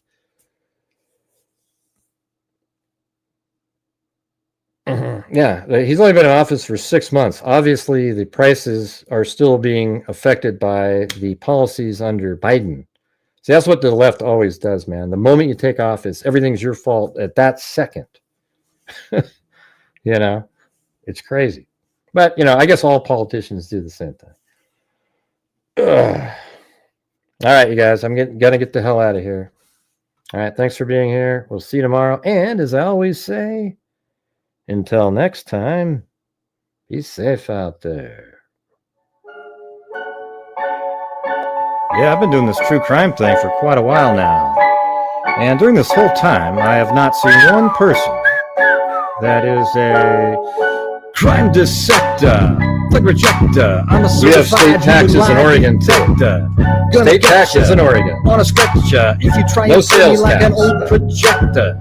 Crime sector is my nectar. Professor Greg is gonna give another lecture. Crime collector, freak connector, and I'm always gonna be a pup protector. Fool deflector, interceptor, and I'm meaner than a spectre with a vector on his pector. With all respect, ya. Just remember, I the temple fucking check ya. I have no agenda. I'm no pretender. I'll send it to you straight without the blender. And in the end, I'm gonna send you all the mission to any little offender. Yeah, so I'll just get right back to work. All right, everybody. Talk to you. Yeah, Oregon does not have sales tax, but it has state tax. It's like 8%. It's ridiculous. California has sales tax, state tax, and federal tax. California is a joke, okay? Anybody that thinks Gavin Newsom's doing a good job, you need to have your head examined. He is terrible. All right? So anyways, thanks, everybody. See you later. Be safe.